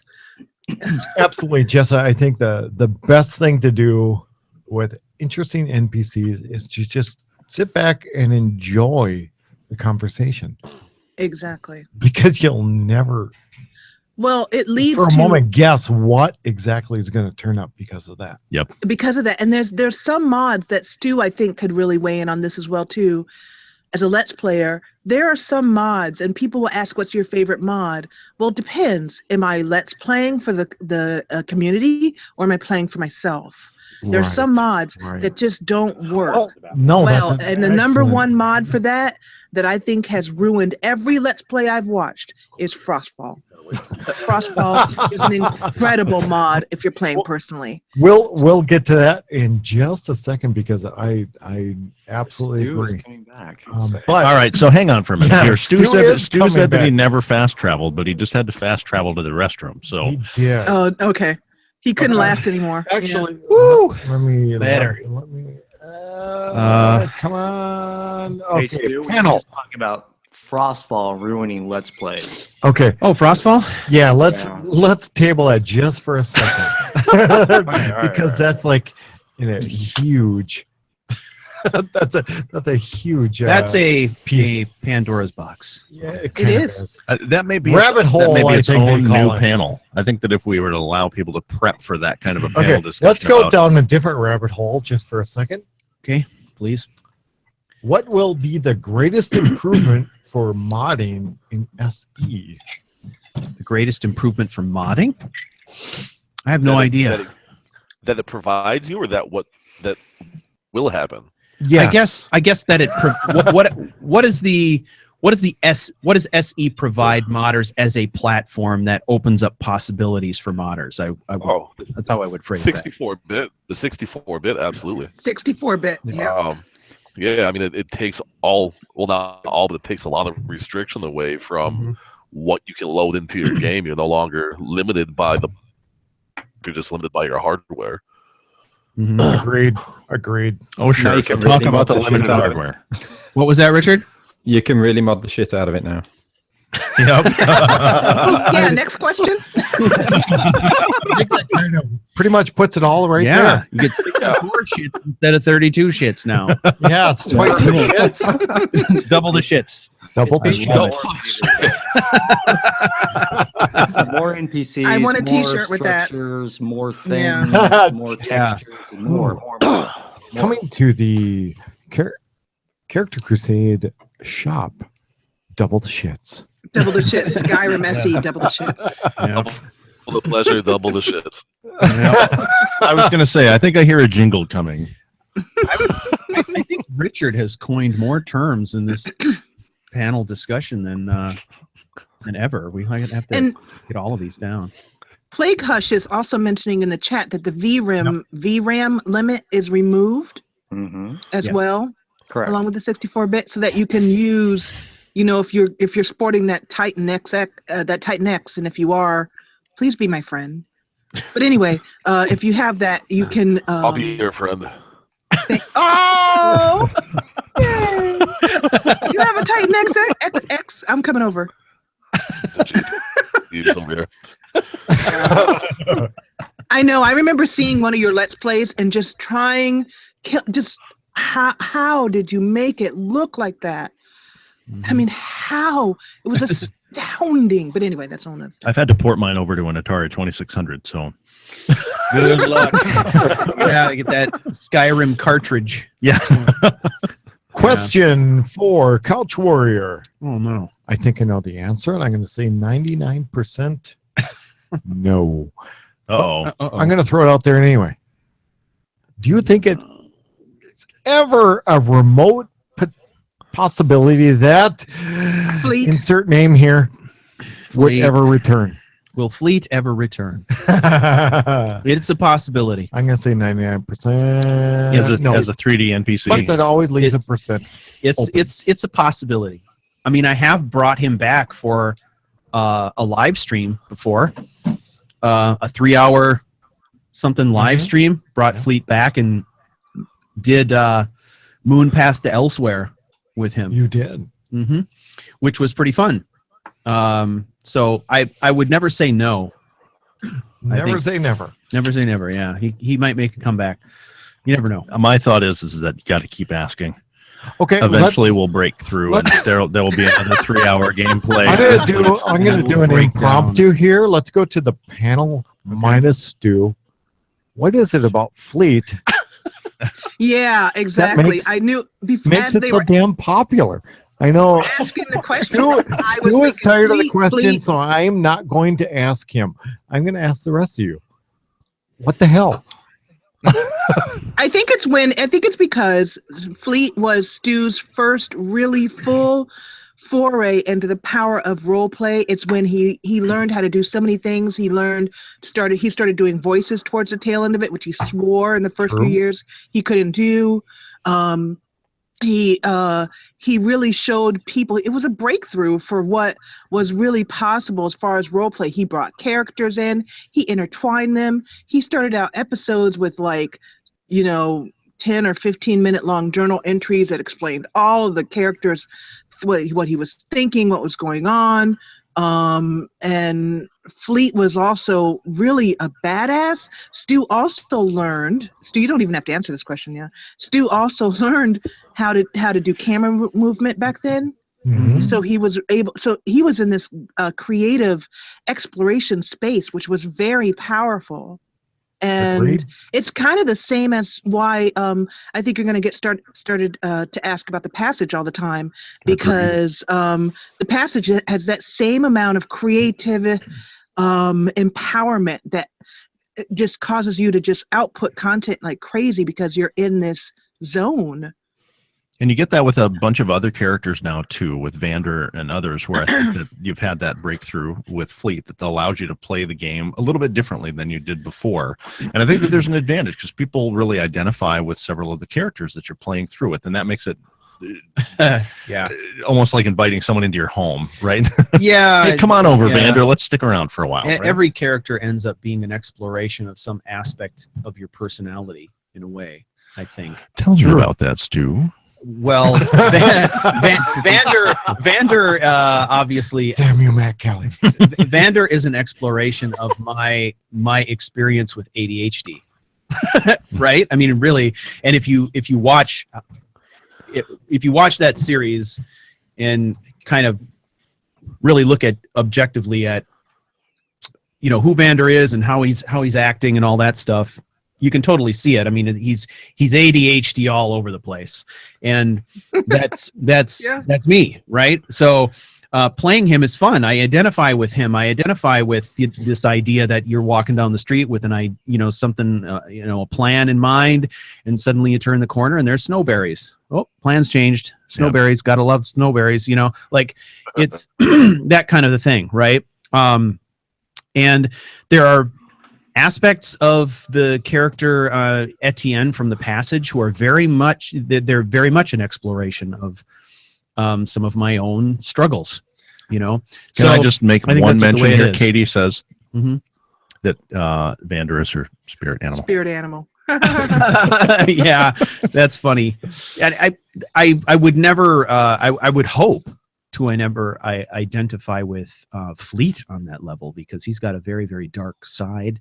But it's true. But I think that there's parts of characters to explore. Absolutely right. And I think that it's a safe place to do it, right? You can tell a story that works really very well without having, I don't know, doing that in real life, not a good idea. No. And Roger is an exploration of,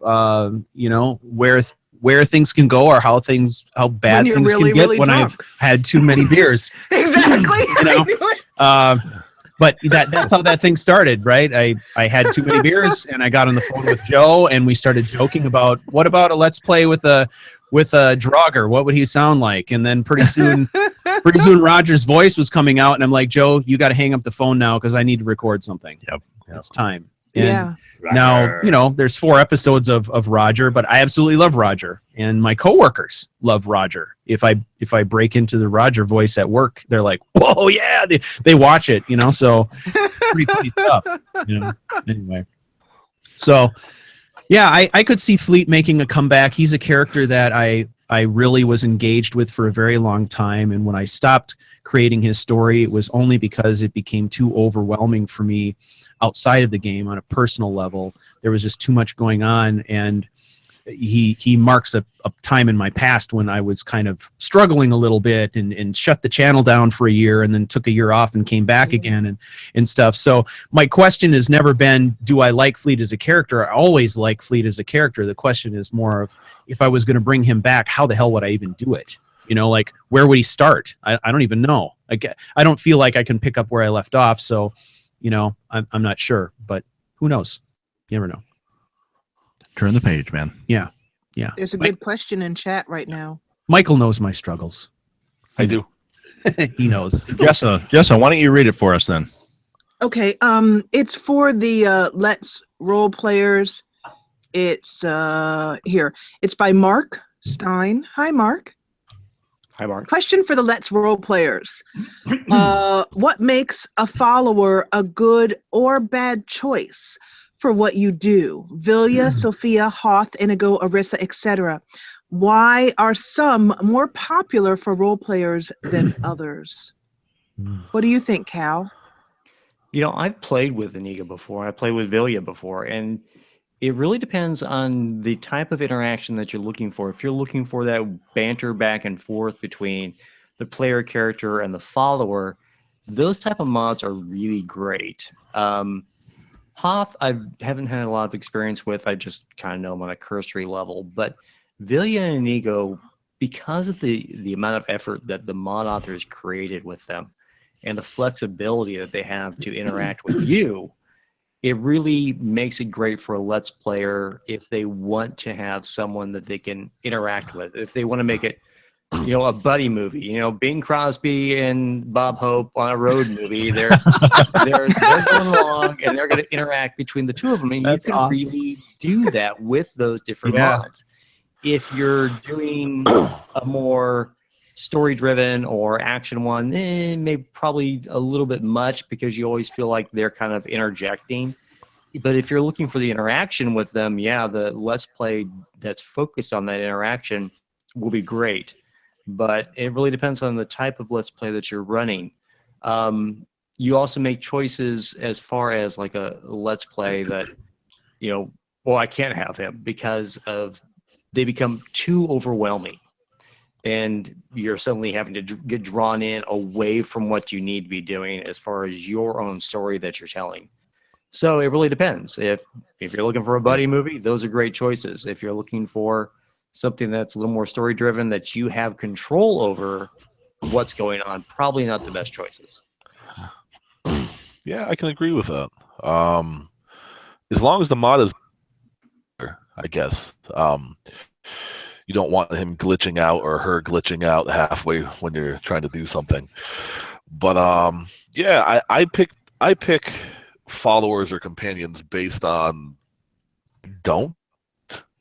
because I like to tell, like, well, Paxton, for example, for chapter 2, for those of you who remember that way back when, before I started chapter 1, an ego comes into play, and Inigo's a perfect character for Paxton. One, I tie a lot of Paxton's story into Inigo's story. I spent the time to actually write his story into it.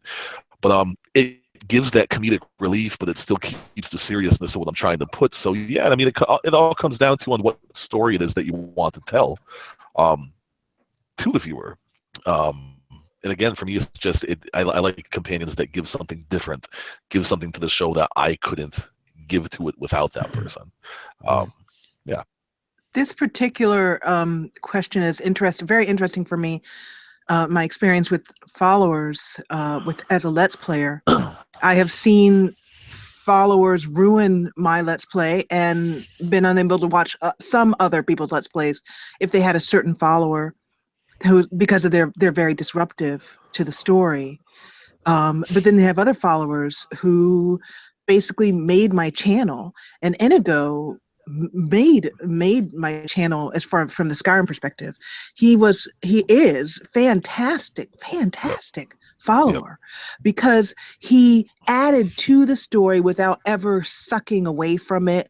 And there ended up being this very odd romance kind of thing where people were what do they call shipping? You know, putting the two characters together in a relationship. And people ask me, you know, Mala should marry Inigo hundreds of times. Well, I don't know, maybe not that many, but a lot of that kind of comment, and which isn't possible because Gary has created it so Inigo is not marryable, and that's not going to change. So that would really disappoint people. And they'd say, well, you should go to Gary and you should ask for special permission because you know him, or you know you've interviewed him, and you know, which of course I'm never going to do. I think that the followers, from a role-playing perspective, they need to add a colorful, vibrant backdrop for your character to interweave the story. If they try and take over the story, the only way I would do that is if I was going to do like a single, like there's one of a follower who is got a harsh backstory. She's got whip marks on her back. You guys know who I'm talking about? A young follower. She's very popular. Anyway, she has a whole story that you go through. So if I were going to play with her, I would actually play as the secondary to her primary story. But most of the time, the Let's Play, Rigmore, thank you, A Sun Rises, Rigmore. She has a whole story and the chat's all telling me now, that you would play where the character gets to be a co-star. But if your character is the primary person, then she wouldn't work. So yeah, that's my answer. Inigo has by far, and every Let's Play I've seen with him in it, he adds to it. And Vilya actually is very well done. However, she almost ruined season 2 of I had to take her out immediately because she would interrupt constantly. So we're going along, the characters having their thoughts, their experience in the world, and Vilya be like, do you mind if we talk for a second? No, yeah, I kind of do actually right now. Okay? Could you just please for like a minute? Yeah. She was good time, way Barbie. too Go much. I Yeah, think- exactly. I think there's a lot of good points made here. I think that what we hear is that, you know, it requires the right follower for the right situation. And so what I'm finding, for example, with the latest Expedition Skyrim piece I'm doing with Corvalane, she is now partnered up with Serana and Lydia. And these are two fairly, vanilla type followers, right? But in the context of this particular playthrough, my experience with them has been very different than I've had before. Having the experience of traveling with Lydia through the eyes of a female character has been very different for me than with a male character, for example. And I've taken some steps in that playthrough to really sort of accentuate the difference in size and physical power between Corvalane and Lydia. Lydia's very big and powerful as a warrior, and you have these moments where Corvalane is struggling terribly with a lot of the things that Serana does, resurrecting corpses, and these are all things that she finds repellent, right? And what I found interesting about it is, well, the game mechanics frustrate me in that there are times when I cannot, as much as Corvalane wants to assert power over Serana and make her stop doing these things that she considers to be vile, she just can't. So you get this sense of frustration about the fact that I can't make her stop resurrecting corpses, but I can put a crossbow bolt in the forehead of anything she resurrects. And it has this feeling, right, of becoming a pissing match between these two who are trying to, outmaneuver each other, right? Where Serana is saying, I'm going to function this way and screw you, and Corvalane saying, no, screw you, I'm going to kill anything you resurrect a second time as many times as I have to, right? And the personal sense of frustration over the game mechanic ends up translating into something that actually approximates how these two characters are feeling about one another. And then you have the alternate situation that while that drama is going on between these two characters, Lydia's in the background killing everything in sight with her huge greatsword and, doing really strange stuff like pulling levers and triggering the same trap over and over and over again as the other two are arguing in the corner, and poison darts are flying. And it got to a point where in an episode I was recording, I just turned to Lydia and I said, are you serious? That's like the 10th time you've activated that trap and shot poison darts against this room, across this room. Can't you see we're trying to talk here? And this is something that I've never seen Lydia do before, but it sort of created this atmosphere in that particular episode where everybody looked at her and said, man, she's kind of an adorable, lovable doofus, and that's not a side of her I've ever seen before. So I think that regardless of whether or not it's a voiced character that comes from mod or whether it's a vanilla one, I think of the experience that that Richard had, with Backpack Brevic, it can be the most generic follower in the world, but in the right context, they can be really deep and interesting. And weird stuff happens in game that can really take a follower from being sort of vanilla to having an interesting personality. I think that my inn will have to be called the Adorable Doofus. The Adorable Doofus, yeah, exactly. There's another aspect to followers that can be considered here, and that is most people do a Let's Play with one follower, maybe two, that stay with them throughout the entire Let's Play.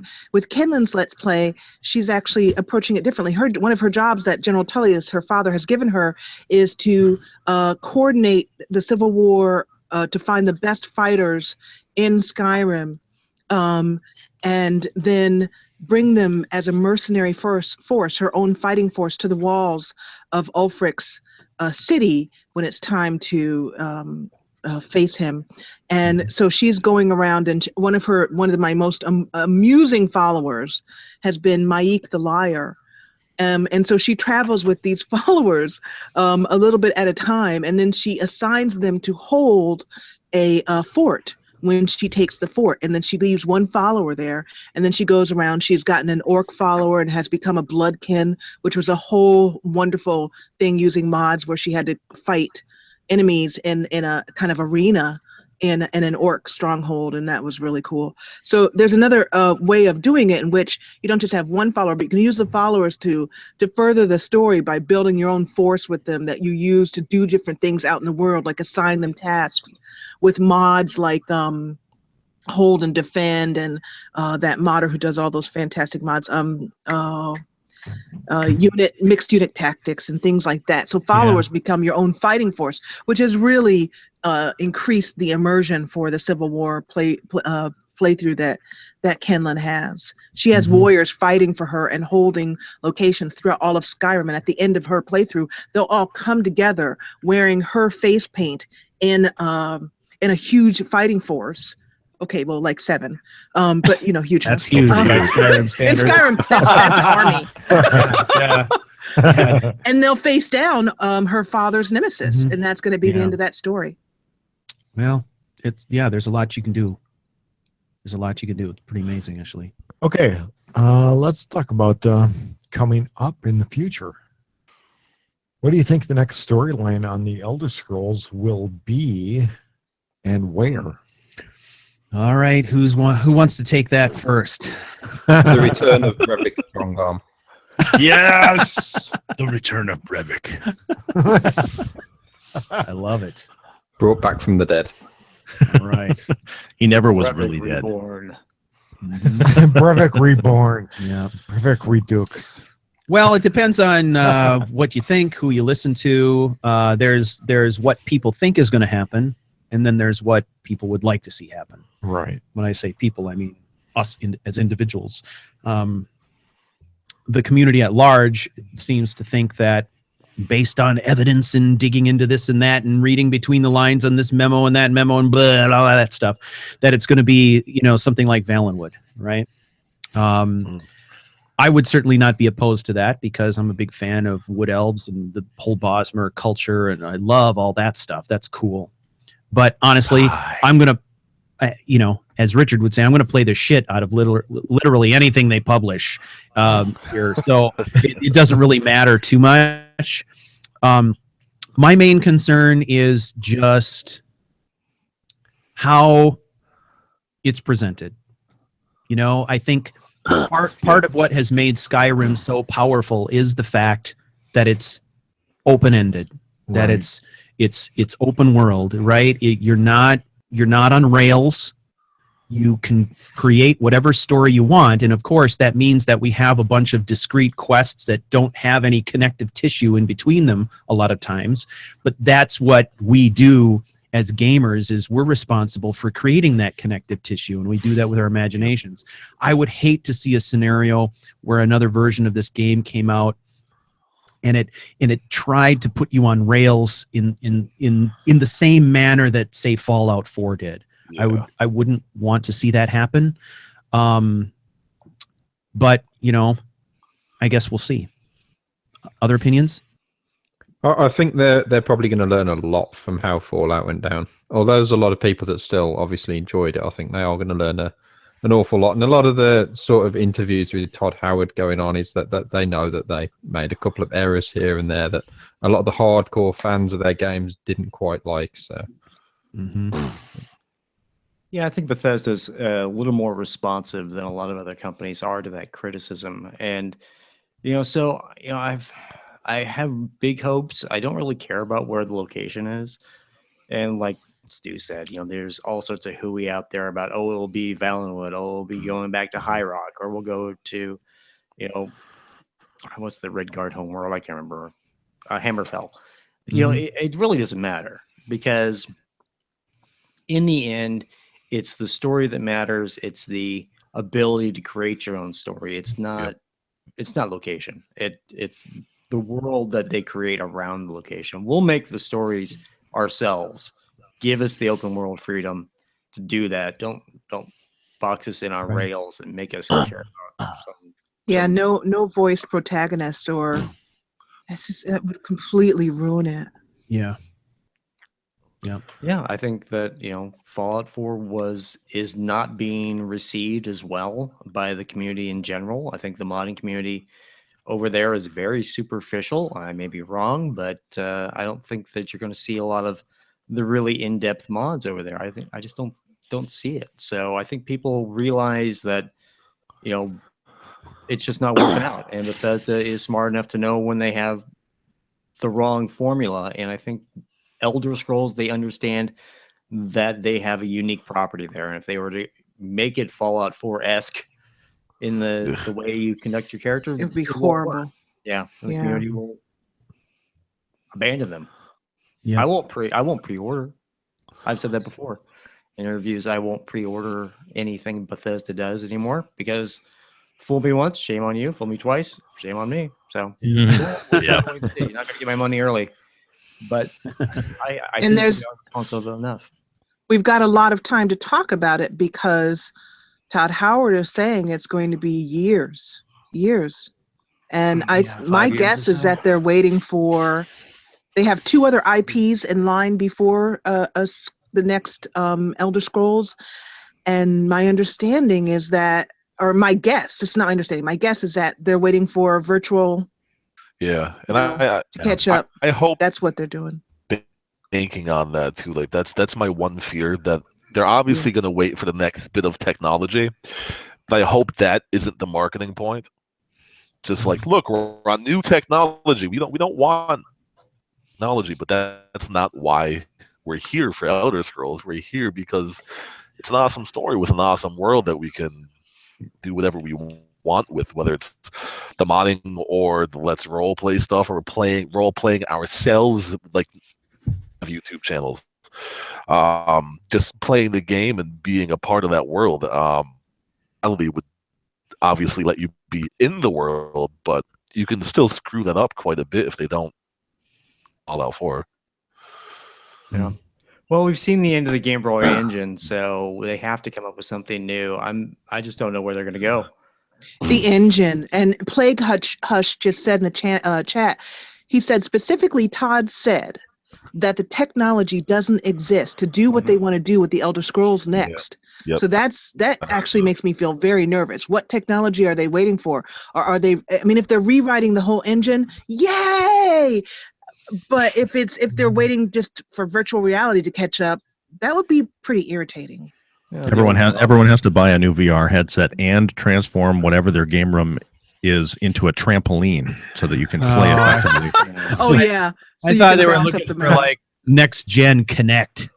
Yeah. Oh my God. Go to VR. I consider the vomit helmet. I don't. I get nauseous every time I put one on. But I don't think it translates to most of the places where they expect people to be able to play. One of the things I love about Skyrim, the way that it is now, oh my gosh, is that I can take it with me everywhere. Right. Shirley just said in the chat, she said Shirley is 80 years old, and she has a YouTube channel. Shirley Curly. Sorry, Shirley. Curly. I don't know. Curly's good. Curly's good. I'm sorry, Shirley. I'm sorry. I'll apologize. Just next go time we with talk. it. Just go with it. But anyway, Shirley Curry on YouTube, and she just said, "I've been so looking forward to Elder Scrolls 6, but I guess I won't live long enough to get to play it." Oh my God, Shirley. You're going to live to 103 and you're going to take out your greatsword and beat the crap out of all of us. I think that's exactly the kind of message that we need to send along to Bethesda. There are people who want to be around when they release the next version. Could you please? Because we Shirley needs to be alive, you know, when you put this out. So to get on it, okay? That's our new, So here's an interesting point that I believe it was Katie that had mentioned that it'd be nice if TS6 would include all of Tamriel so that they could explore all of the world and not just one of the provinces. I don't think it's going to happen. Here, Probably buy a not, 4 terabyte hard drive with the game on it. Not I even don't play long because enough of to get through Skyrim. I ain't going to get through Tamriel. Jeez. exactly. I don't think it's because like of technology. I think it's If Richard had to adjust every tree and rock in Skyrim, like all of Tamriel, he wouldn't survive. No, in the Elder Scrolls 6. Hey, everybody! You know what? We're going on 3 hours here, and so I want to be respectful of everybody's time. I think this whole discussion just went off way better than I ever dreamed it would, and I think this is just a tremendous group of people to have in the same room to talk about this topic. There's so much knowledge and enthusiasm here and stuff. This is definitely something that we want to do again, I think, soon, and so I think what we're going to do is we're gonna make it a wrap here. So those of you who have other obligations can go and do what you need to do, but. This is going to be something that we will publish out on the YouTubes as well. So those of you who didn't catch it live, enjoy. And I think, let's just see. Let's see what happens with SE. Let's see what happens with the mod community. Let's maybe reconvene in a couple of months and see what's changed, what's new, and what everybody's working on, because I feel like the community is going in an interesting direction. I can't say whether it's the right direction or not. I have no idea, but it's going in an interesting direction. And this is a group whose opinions I'd want to hear on that again. So thanks a lot, guys, for joining this for 3 hours and sticking with it. We really do appreciate it.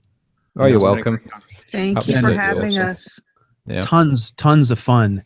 And so I will reach out to you guys and we'll schedule another one of these, for maybe a couple of months out. Maybe we do one when Scuzzy comes out. Yeah, maybe that's true. Then we'll have something really to talk about. Yeah, who knows? Oh, yeah. So anyway, I want to thank you all for tuning in. This has been a real joy to do this, and we hope to see you again on the next episode. So we're going to call her quits for today, but appreciate so much your attendance.